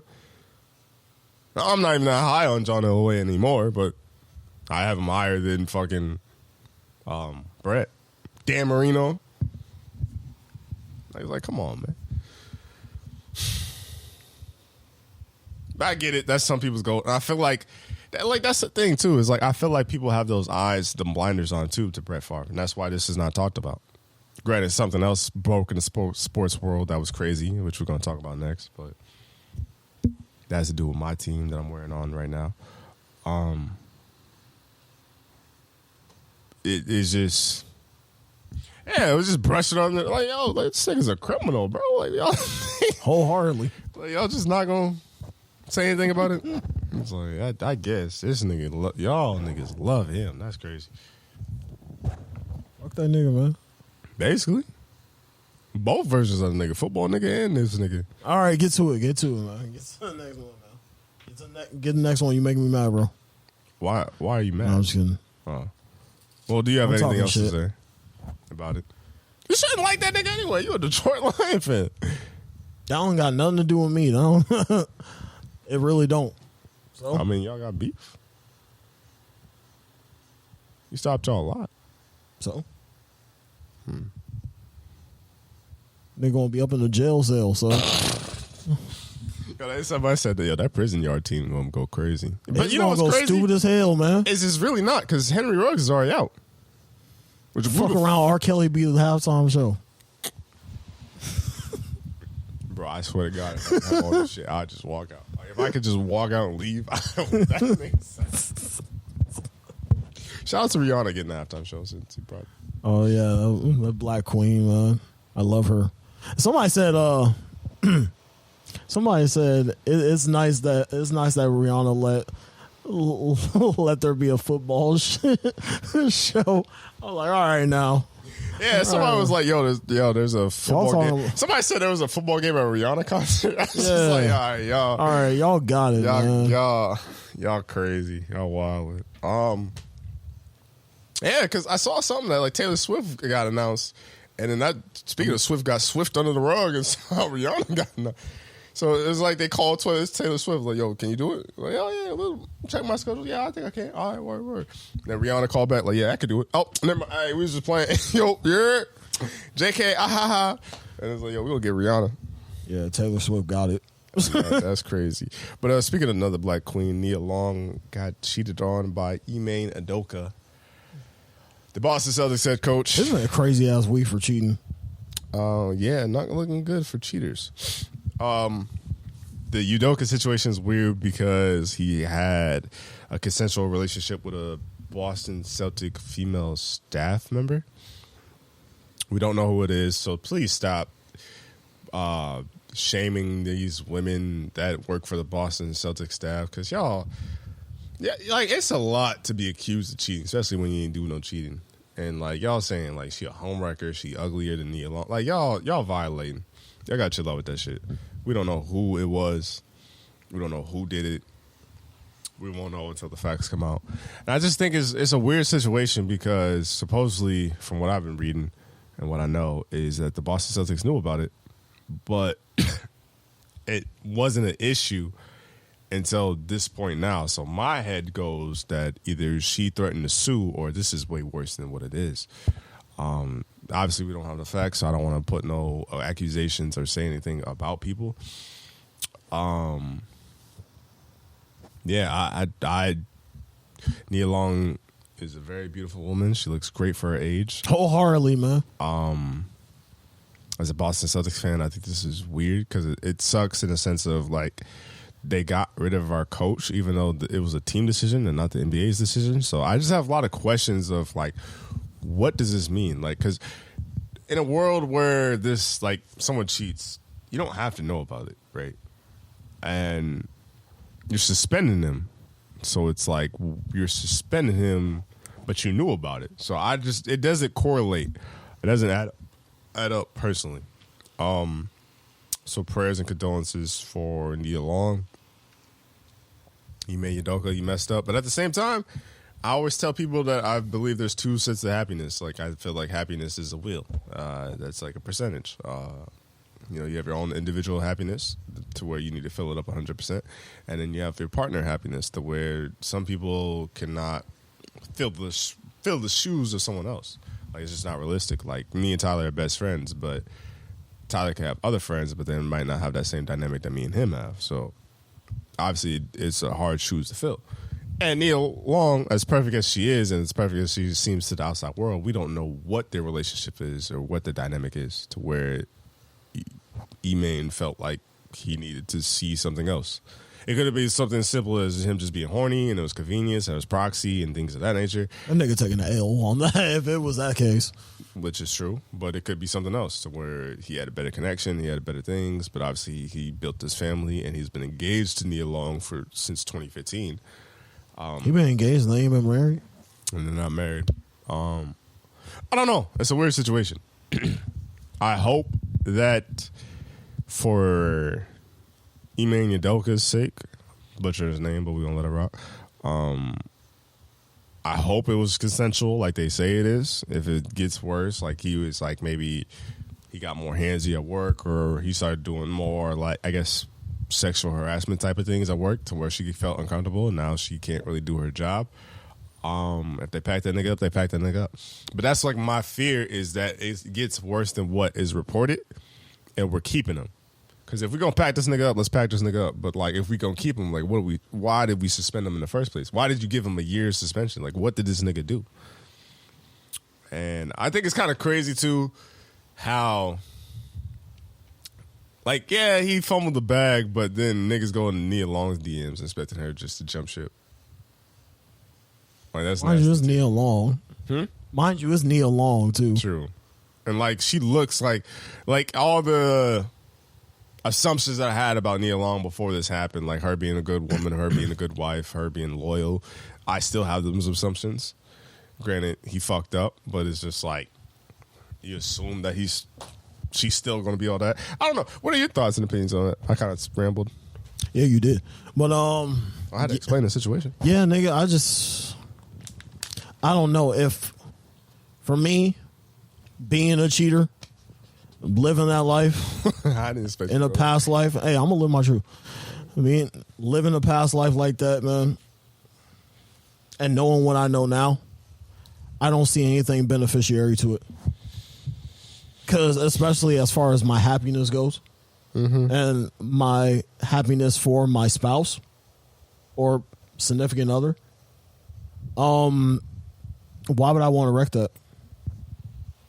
Because you could be living because he really didn't have to go that route, bro. He really didn't have to go that route. Because think about it, you getting paid, she getting paid, the whole family's eating, the whole family's successful, obviously. Yeah, but that don't mean a happy relationship. Then what is happiness in a relationship? What is that? What did that mean for him? It can mean a lot.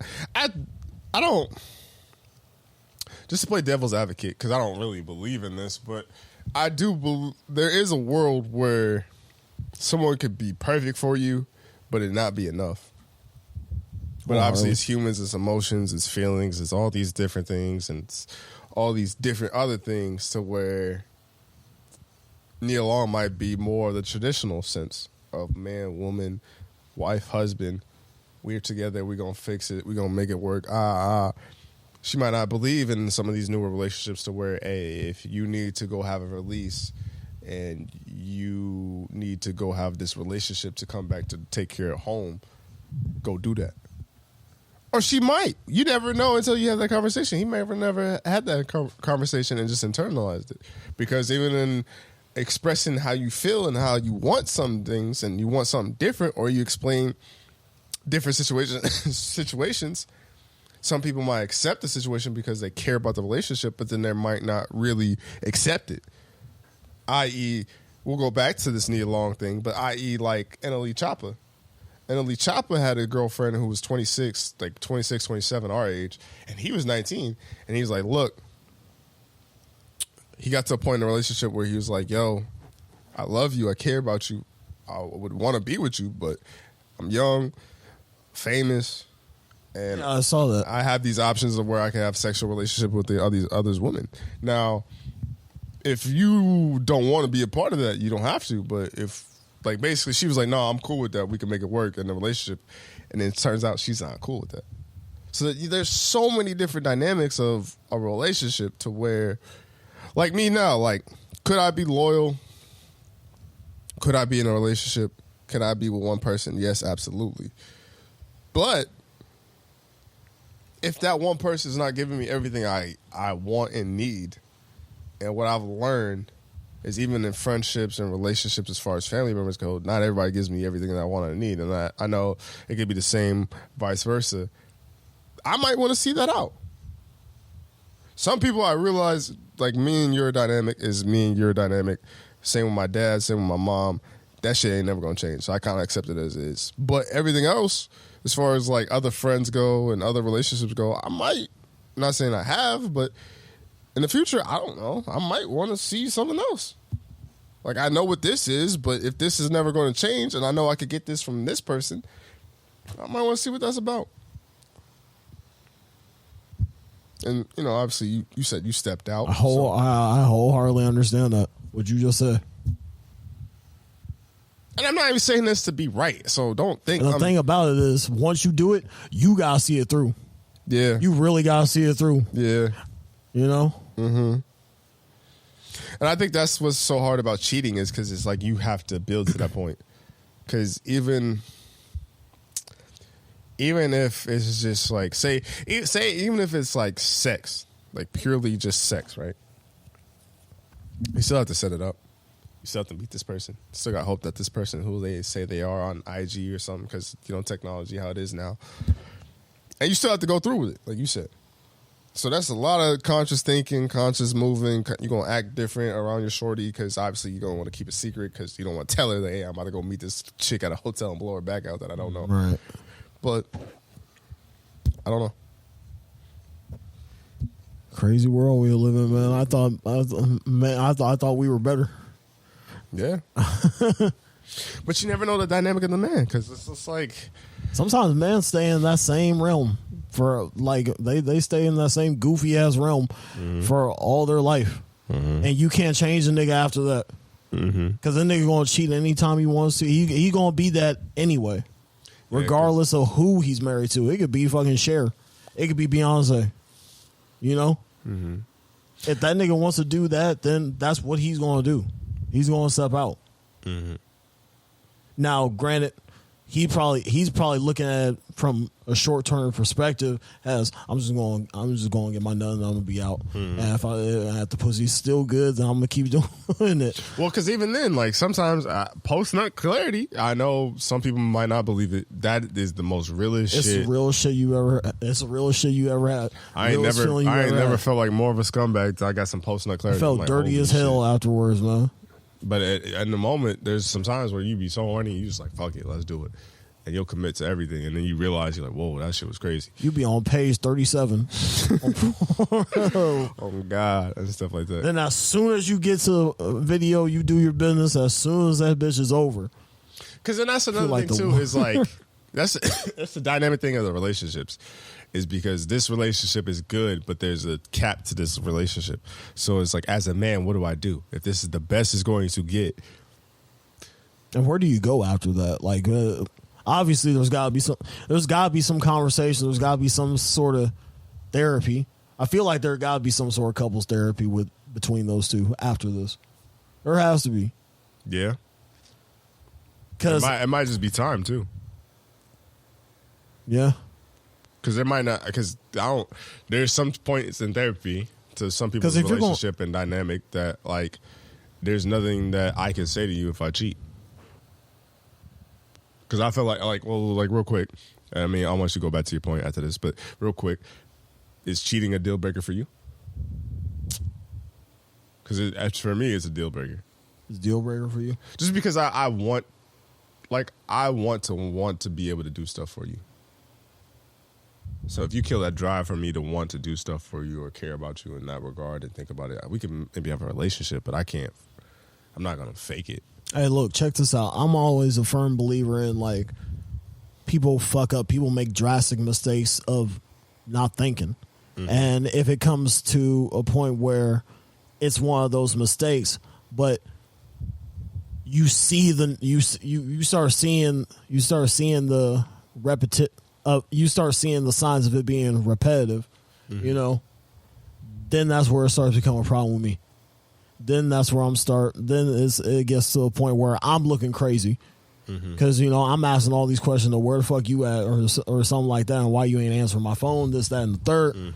And I don't want that stress on my head like every single time that you step out. I want to know that you're okay, but at the same time, if I know that you're on dirt, it is what it is. You got to go on. You got to get on somewhere. Yeah, because I feel like if my thought process of you leaving and going out, if my thought process goes straight to you doing some dirt, you gotta get up out here. You gotta get on, man. Especially because I think it's like I'm in a weird way. I'm not vulnerable, even though I have a podcast, I have a YouTube, I have a stream. I'm always tweeting and posting my emotions, but I'm not vulnerable. So I feel like if I get vulnerable with you, and then it's just like you kind of. Like, I'm so comfortable with you, but then it's like you're going behind my back and stuff like that. I might, that'd be the type to make me close off and just be hella distant and hella, it's going to fuck up the relationship just because I feel like I got to guard myself in order to protect myself in this situation. And I like to put myself in situations I trust myself in, that I'll be able to handle whatever happens, but sometimes you just never know. And I think that's why cheating's a deal breaker for me. But at the same time, if I cheat, I'd just be a hypocrite. But right. They also say a man's only as faithful as his options. So that's why you gotta make them options worthwhile. Explain that one. That's why you gotta make them options worthwhile. So if you're gonna be a cheater, yeah, that's what I thought. So basically, if you go cheat, you gotta hit a home run. Yeah, you gotta be able to see it through. Like I said, you gotta be able to live with that. Yeah, you gotta be able to live with not only the hurt that you cause somebody else, but also what you're gonna bring to the table with this next one. If they even want to fuck with you like that, because don't let it be somebody. Don't let them be friends. Don't let them be friends. That's fucked up. Because could you imagine if that Boston woman was like Nia Long's friend or something like that, or they were like acquaintances in like in a world where of convenience.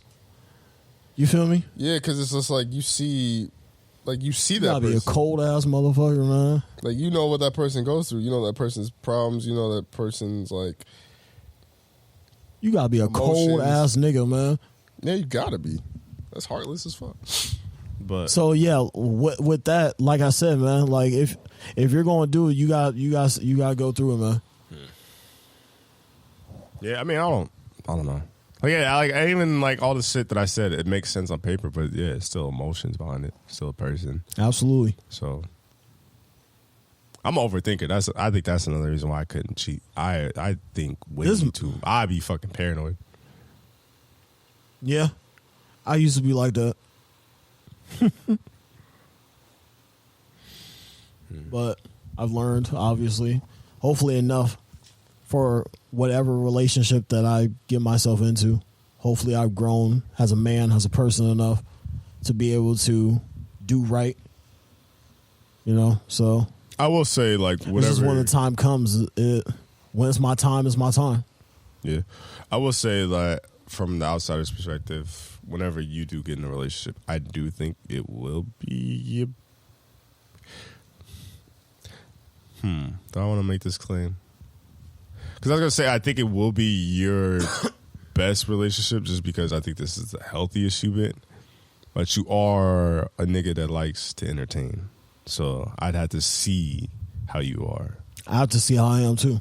But as far as like outside of the entertainment of like women, I would say this is the healthiest I've seen you been, and like healthiest like all around, like without alcohol, like with mindset and trying to achieve things and focus and all this shit. I feel like you're healthier now, so that might be a different approach to the relationship, to where you'll want to make it work, and you put in the effort of making it work. Right. So I'm confident, but I appreciate you, bro. All love over here. I have to see. Just gotta get a knock on that door. Speaking of no love, you know, I swear I'll be having my Superman cape on, because, you know, There we go. I feel like men need to be celebrated, because I feel like we don't have a space to where we could be celebrated. You know, men's suicide is the number one cause of men's death, because obviously we're not in war or anything like that anymore. But we just don't have the outlet. But then it's like men do stupid shit. We be doing stupid. That's what I was getting ready to say, boy. We do stupid shit, i.e. like Dababy and announcing an album, Baby on Baby 2, which I actually fucked with Baby on Baby, the first album. That was a great album. This is a 14-pack of ass.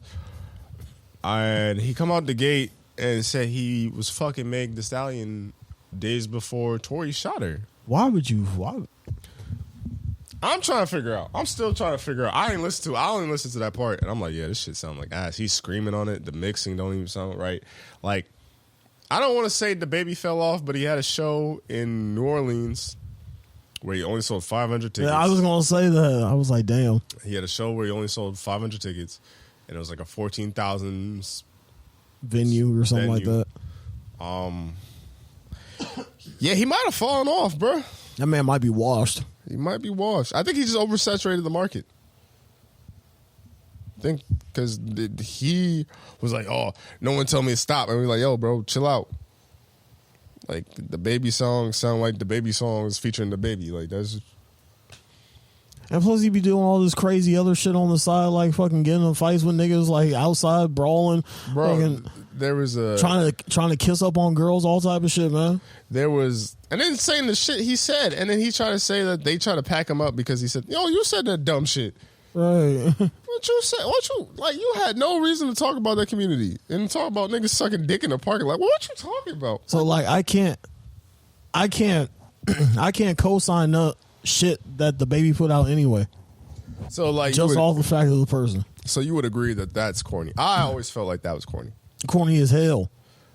Because it's nasty. Because it's like, I can't see a world where I would bring that up. Even if I did bring that up, I'd have to at least have some rapport with that person. Oh, so that doesn't do anything. Because, like, if life, like, if it didn't get pushed back, they would have had trial. And if, like... Because it's ongoing still, too. But it got pushed back. So, like, if it didn't get pushed back, it would have been this week. Right. So it was like, nigga, you released that to say what?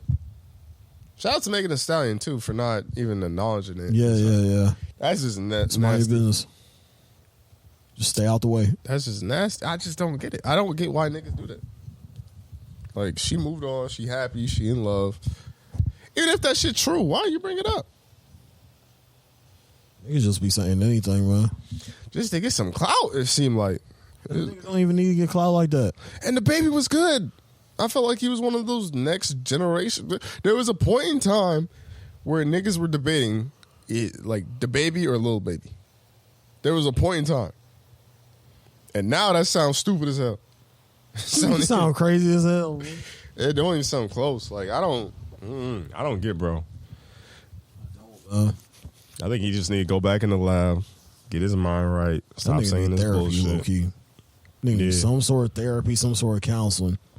And you know what's funny is, like, there was a Twitter account and it was like, did the Baby get in trouble today? And it was like, no. And it was counting down the days. And there was a time where it was like, yo, he went a full month without getting in trouble. I'm like, yo, he actually doing good. Like, I'm happy for him because I was a fan. And then sure enough, this nigga fell off hard, boy. And he has some good verses. Like, he's not a bad rapper. He do some questionable shit.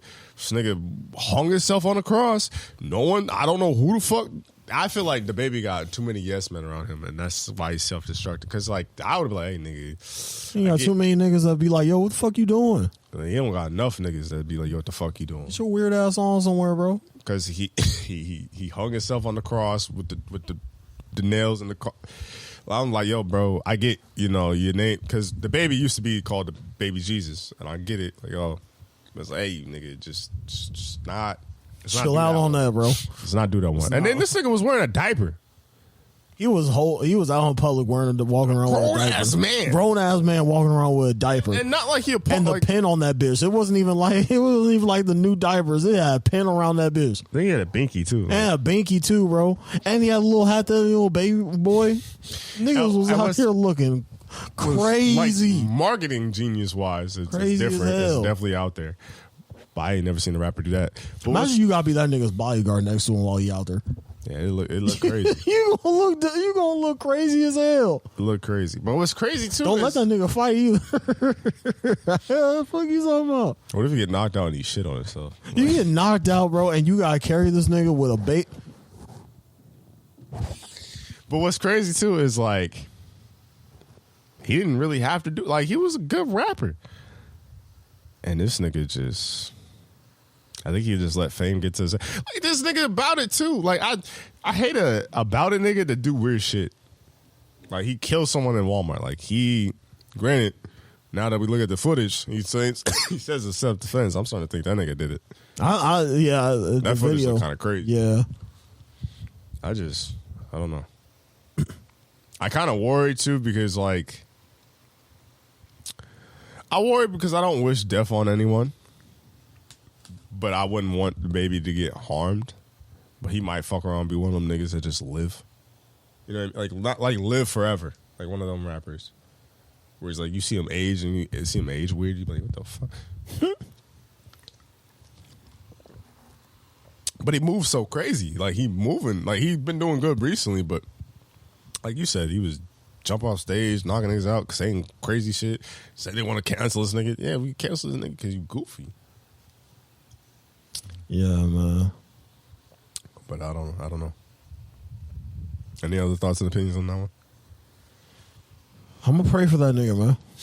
I honestly do. I'm gonna pray for that nigga. Hopefully he gets some help. Hopefully he gets, some sort of men in his corner that could swing in a positive perspective for him. I guess not to mention he has had some trauma because I think he lost his dad early.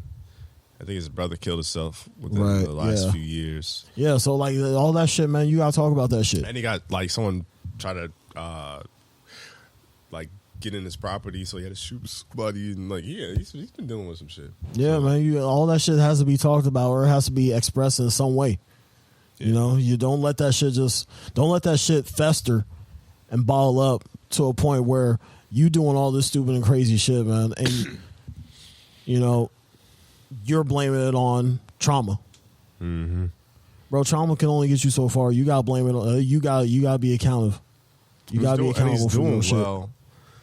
He's taking care of his people he's supposed to take care of. Like, he's not a bad person. It's just like, come on, man, you just fucking up. Right. So do a little bit better. Just two more topics, and then we can wrap this joint up. One that I kind of don't understand, and that's the thing about the Udoka situation where this kind of looks nasty, is the Suns and Mercury owner who bought the team for $400 million. I said the racist shit in the emails. Niggas just be bold and niggas be racist in emails, which is crazy.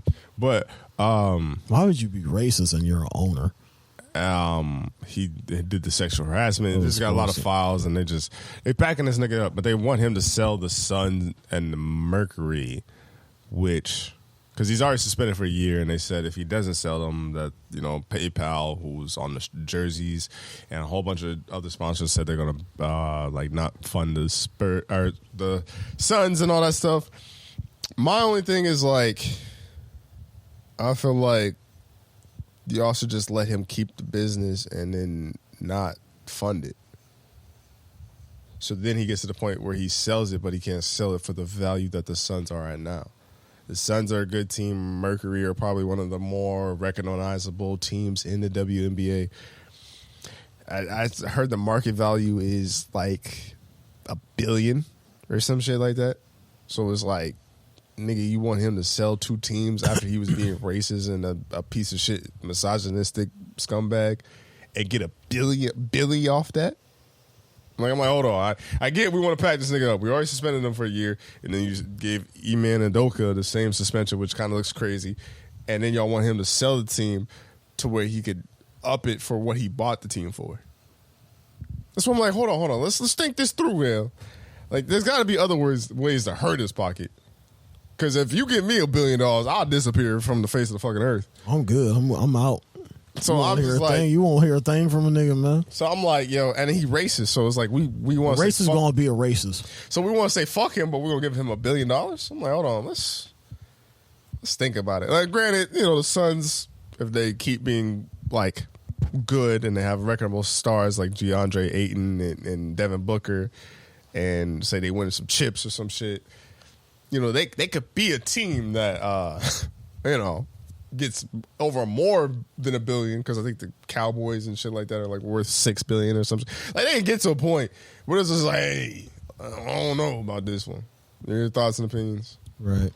I don't know, man. Like, as far as that whole situation, it's almost like what we had like fucking 10 years ago, damn near, the Donald Sterling thing. Yeah, because I think they made him sell the team too, right? They packed that nigga. You ain't heard him since. Well, shit, he probably sold the team, I think. Because once you sell a team, it's over. But I think he might have sold the team to the NBA.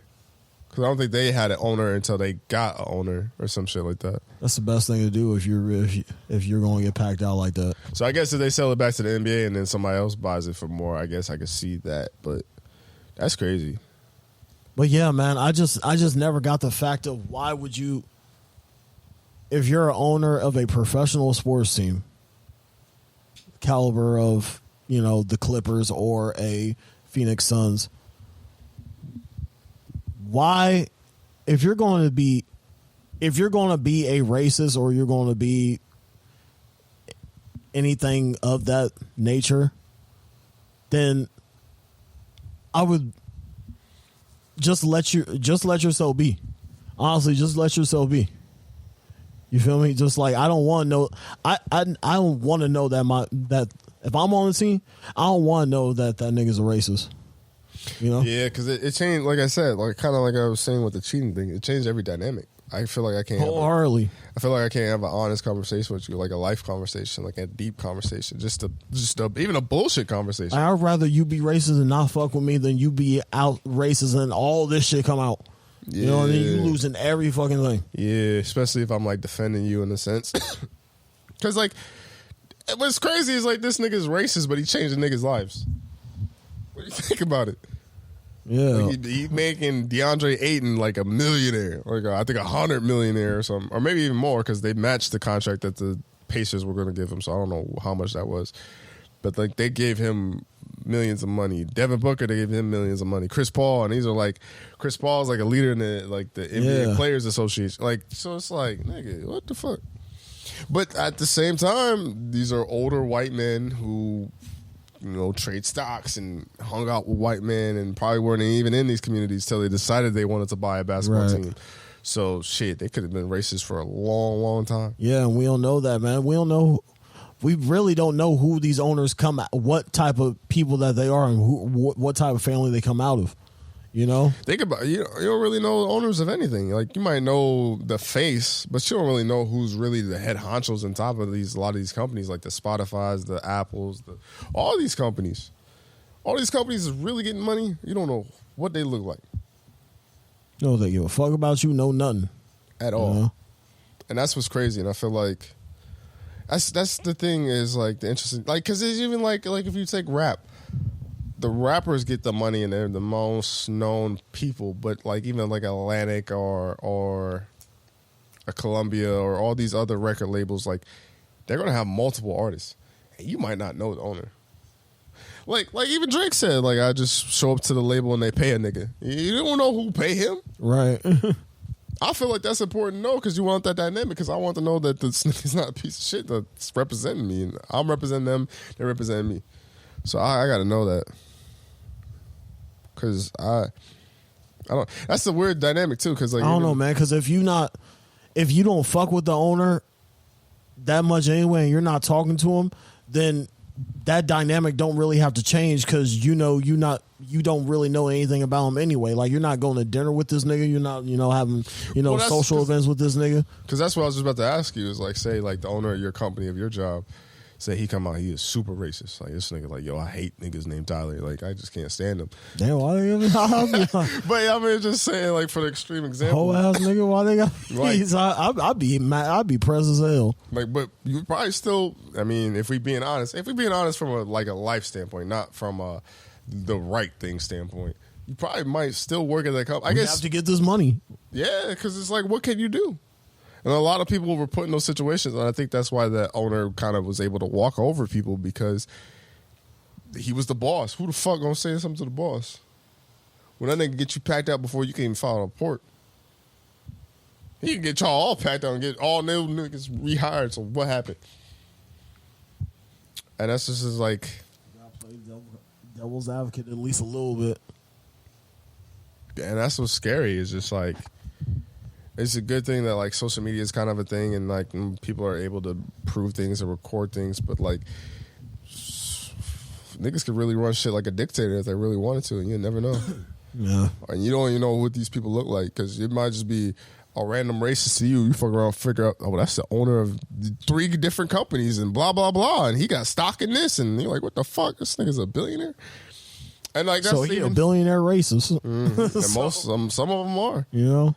I mean, that's even like that Jeffrey Dahmer shit. Like how the neighbor, I guess I won't spoil too much of the Netflix show, but I mean, obviously, if you know the case, then you know what's going on. Just how the neighbor would call the cops, and the cops wouldn't do their job and do a full, thorough search.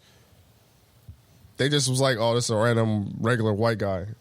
And he says, is this over here? And he says not to check that. He said not to check it because it's some gay shit. And the niggas believed him. He was like, all right. Nigga, what? Y'all ain't gonna do your job?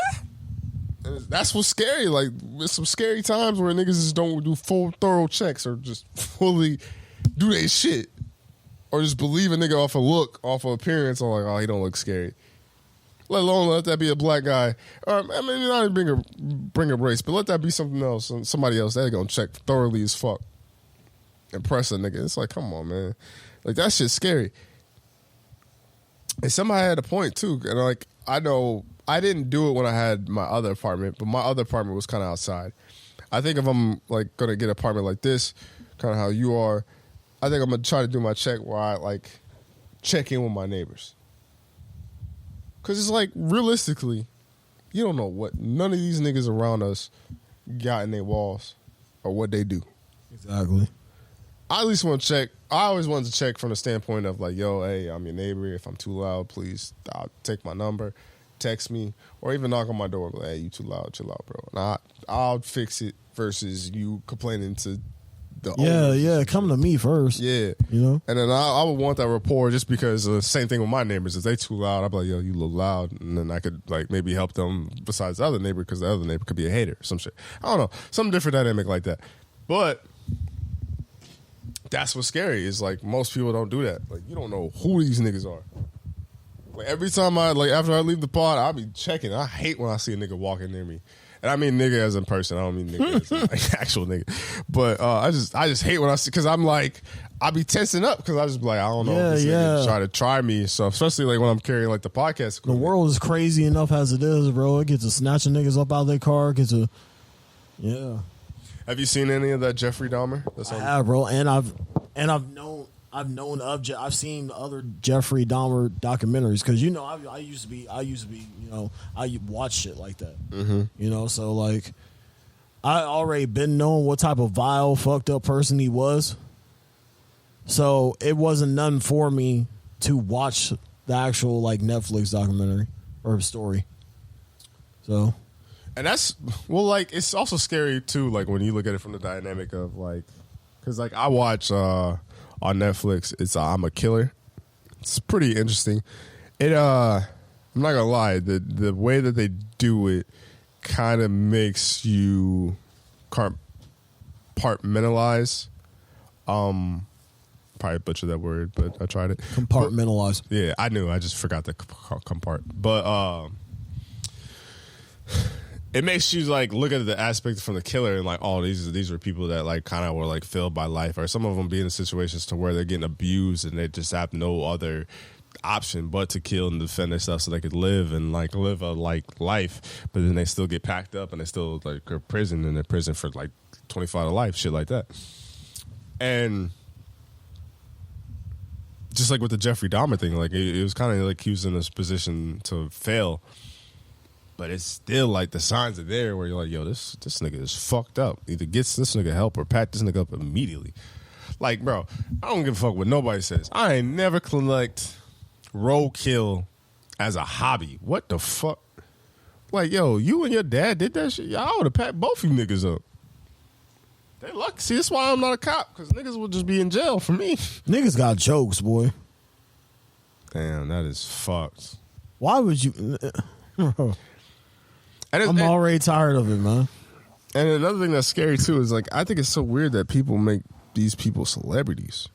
Like how did he have groupies? He did. It's kind of like the whole Ted Bundy situation, man. That shit is disgusting. Girls was flocking to this nigga. Even in trial. If you watch the trial, girls are like, "Yeah, I just came to see him." What the fuck? That is nasty. You know what this nigga do to you?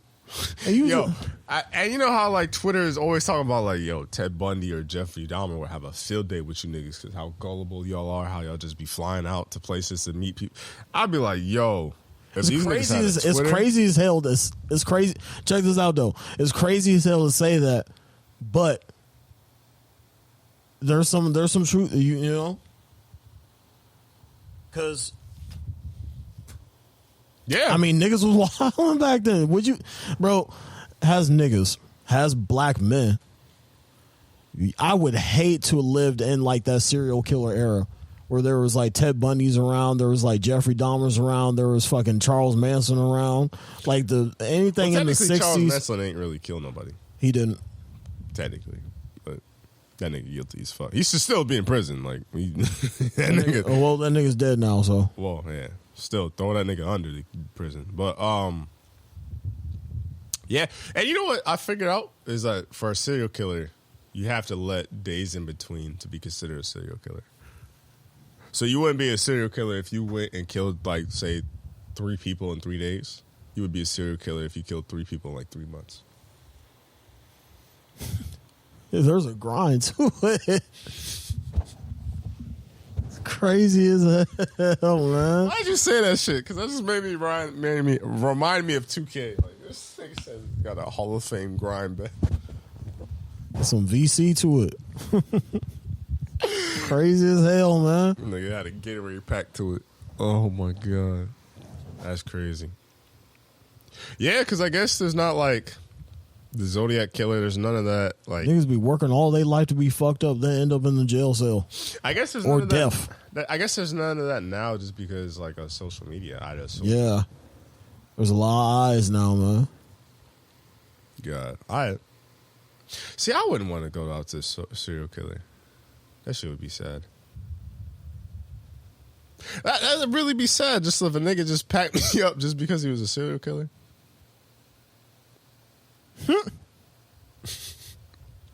You just be.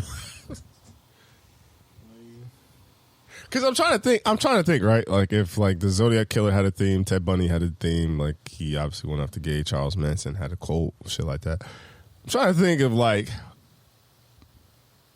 would a nigga just pack me up? Like would it be a podcast killer? Like how would the nigga pack me up? Like I'm trying to think.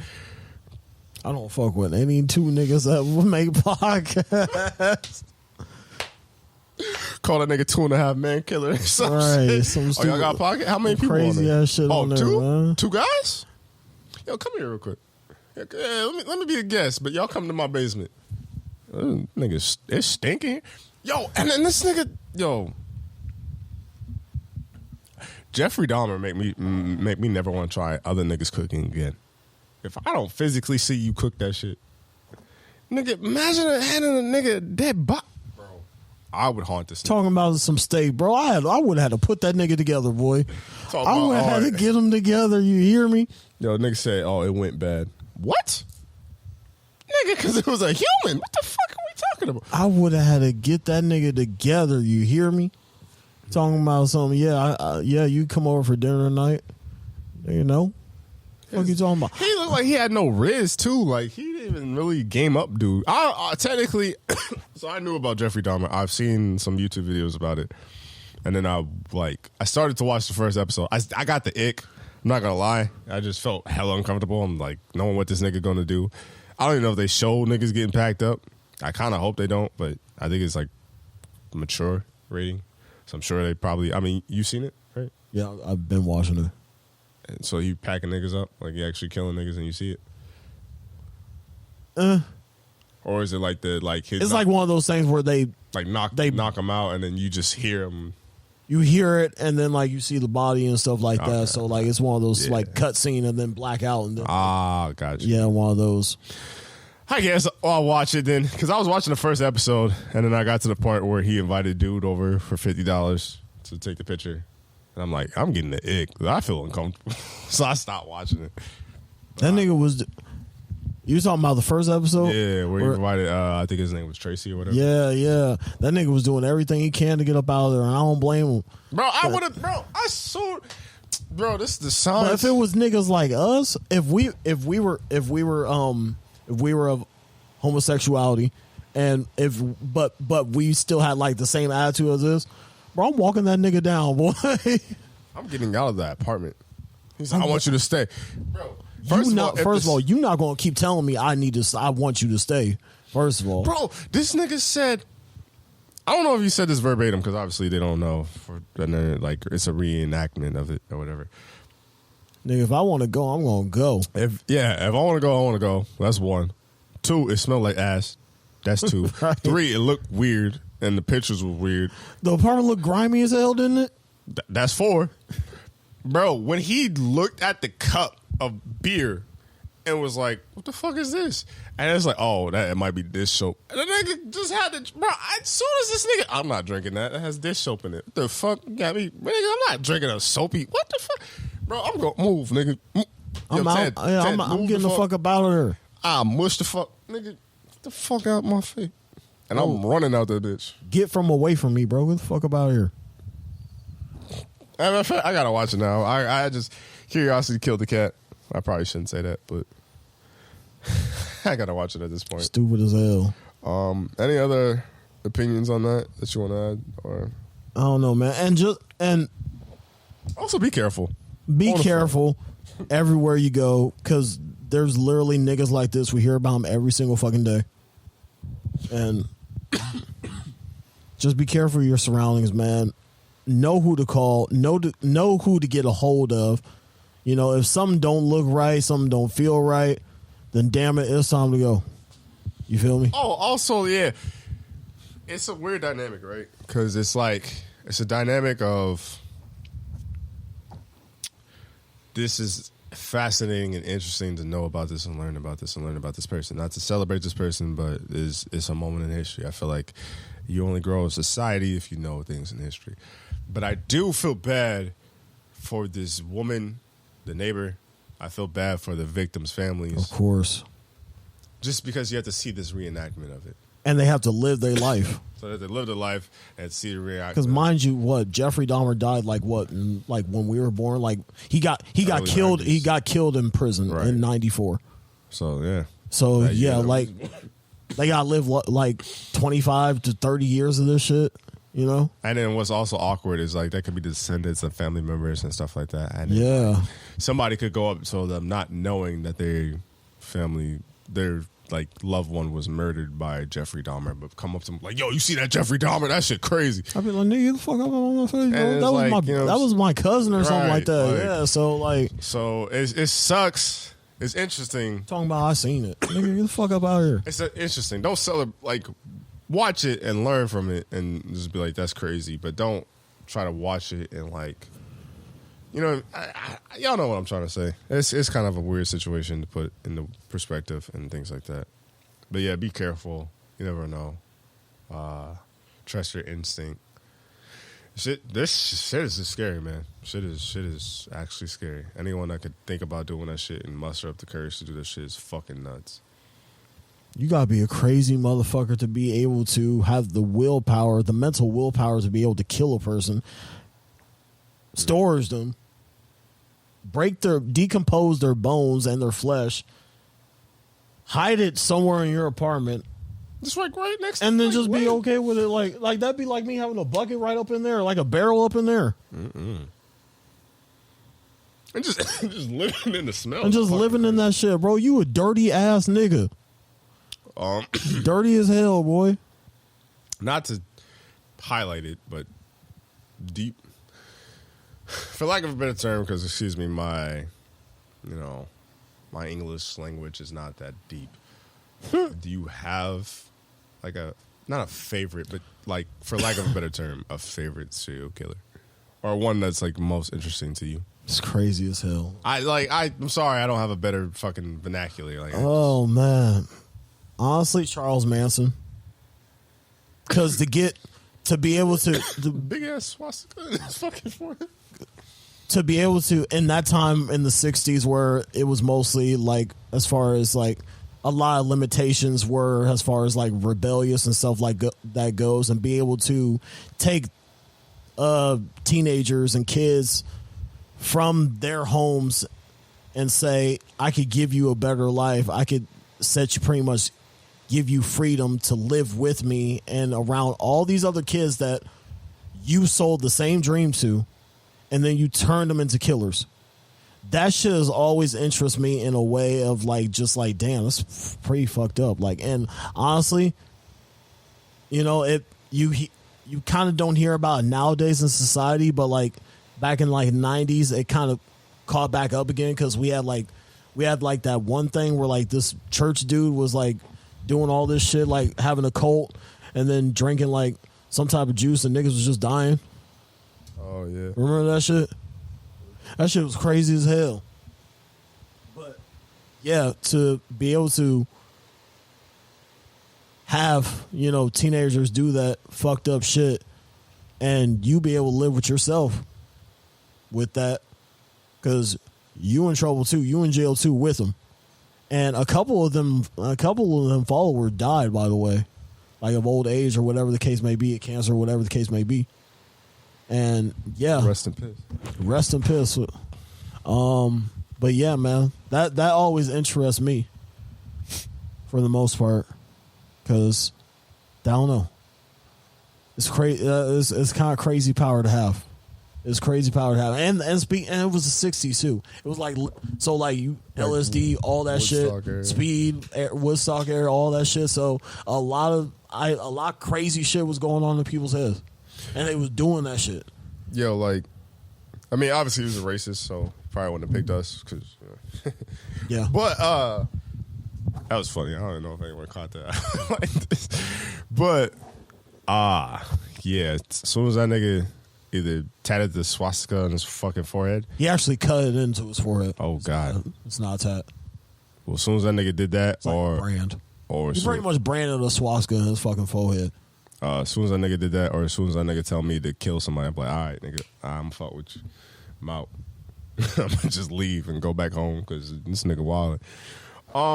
Yeah, like a better term, y'all already know. I mean, it's a conversation we're having, so it's not like y'all don't fucking know one, or like the one you think of when we say serial killer. I would say mine is probably Zodiac Killer. I'm not even big in Zodiacs, but the fact that niggas didn't know who it was, and like that could have just been an everyday nigga that was working with you, kicking with you, at the bar with you, laughing, drinking, smoking. That nigga was just like had a fucking formula and was just smooth, and niggas did not know and catch that nigga. Maybe because I grew up on like Case Closed and Detective Conan's like my favorite anime, one of my favorite animes all the time. Like that mistress shit. I guess they found that nigga, like he dead now, but yeah, I just always thought that was fascinating, interesting. I'm like, how the fuck they can't catch this nigga, but they have a description of this nigga. And like watching YouTube videos on it, it was just crazy to me. That shit's mind blowing. Like it's good to know, but like after a while watching, I get an ick because I'm just like, I hate that this is life. Like I like when I be immersed in my own small little worlds of like football and shit like that. So I hate when I see shit like that. Yeah, man, it's grimy as hell. And then we so fucked up as like people of nature that we go straight to watching some other fucked up shit. Like I got one homie that was like, bro, yeah, that Jeffrey Dahmer shit was crazy. Now I'm watching Sins of Our Mothers, which is like about like the mom that like killed her kids and stupid and all types of shit like that. Yeah, buried them in the yard, all types of stupid shit, man.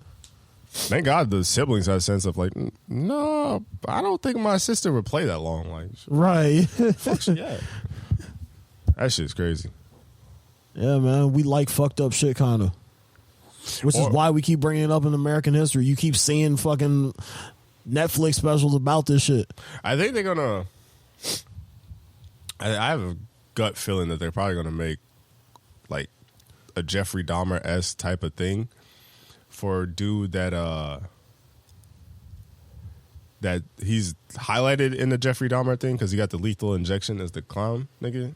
John something Gacy. That nigga's sick. That nigga need to be buried under hell. That nigga. First of all, I'm sorry. Might be a hot take. I think they pulled out like 32 bodies out of the bottom of his like crawl space. Bro, this might be 32 male bodies. No, kids. He was fucking kids. It was kids and yeah. And he was a clown. Any nigga that want to be a clown as a job, red flags go up. I'm sorry, not sorry. Nigga, don't be no clown to no kids. Any nigga that want to be Santa Claus, like, unless you, I really have to know you to have that dynamic of where I trust you to do that shit. My antennas go up, bro. I'm not hiring no clown. I don't give a fuck. I don't have no fear of clowns, but something morally is just wrong. And the fact that nigga was a clown and he would drug people and drown people and rape them, and that nigga need to burn in hell, under hell. The devil need to piss on that nigga. Like, oh my God, that is sick and disgusting. Crazy as shit, bro. Crazy as shit. That's scary time. You know what? I just psyched myself out. I'm fucking speeding home. Scary. It's all about speeding home, scary ass nigga. Yeah, nigga. We just talked about serial killers for like 15 minutes. You don't think I'd be paranoid at least? Stand your ground, nigga. What? You better knock a nigga. You better put a nigga together with a bag, something. Or now squabble. You can say that with all them niggas that got packed up. If a nigga trying to get you, he might get you. But I guess let me say this before I finish the closing statement. This nigga right here, I guess myself included, will be honored at the Northside football game. Northsiders, you hear me?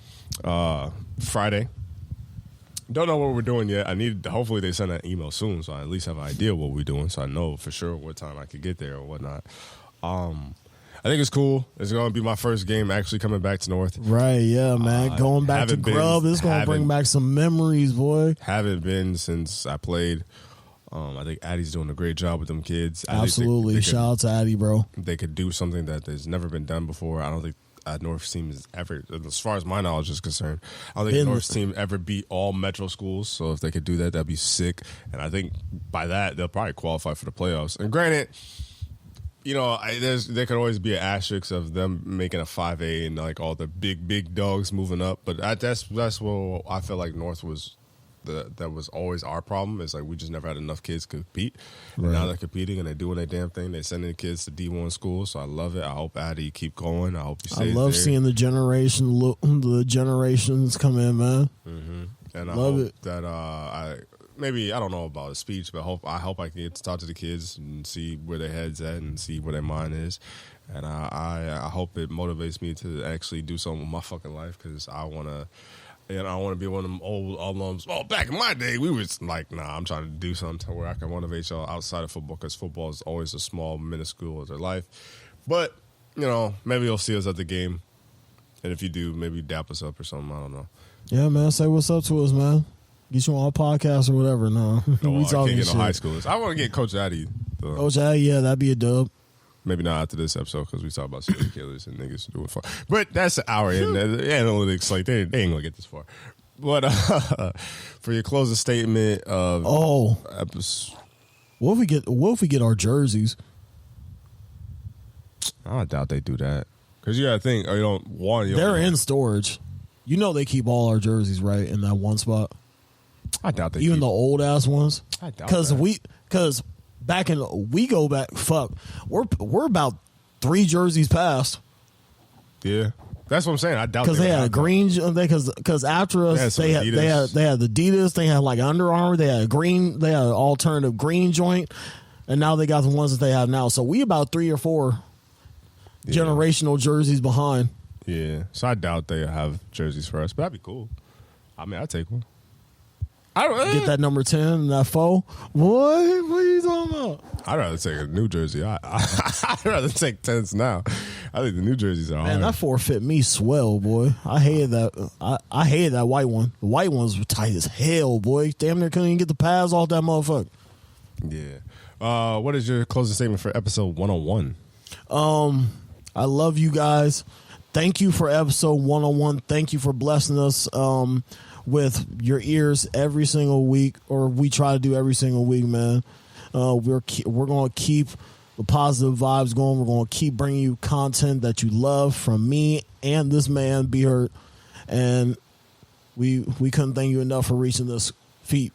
And I'm blessed for all my friends and family that have been here, that has been with me, this whole year, as far as, my journey goes, as far as being a better man, being a better person for the people that I love, people around me. And, thank you. Thank you a whole lot. So I just want to say that from my heart. Yeah, man. Almost 6 months sober, man. Can y'all believe that shit, man? And then, yeah, man, happy birthday. Because next time we'll probably do a podcast, it'll be a year older. It's crazy as hell, man. It's stupid as hell, man. It's crazy as hell to think about. And actually, on your birthday, the only reason I remember this is I'll be at this restaurant job for 4 fucking years. Second longest job I ever had. No, this is the longest job I ever had.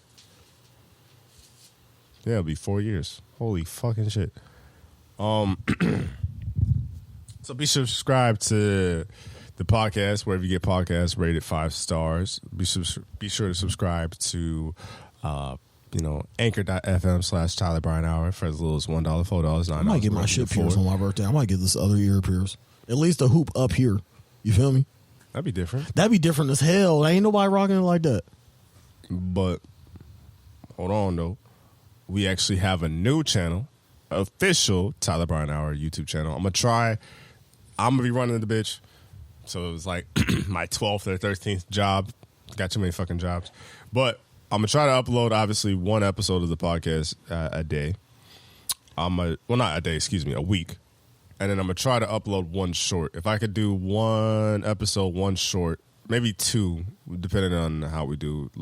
If y'all could tweet at me or let me know funny moments or this and the third if you listen to this point, that'd be great. That'd save me a lot of time. Then I would know what to chop up and clip and cut for YouTube and things of that nature. But I'm gonna try to do 1. I'm gonna try to do at least one, so we can get that and build that organic following. Because it's like, yeah, the podcast did numbers on my YouTube channel, but it kind of hurted the YouTube channel. Because like, if you go to my YouTube channel, you don't know what the fuck you looking at gaming, but then you hear niggas talk about podcasting, and so I think it cleans everything up a little bit. Yeah, it clears everything up. I think creating my own podcast channel will help the algorithm. It'll help it look better, and then it's cleaner and all that. And I just got into some money too. I paid the credit card down, so we have that for finances and anything that we need.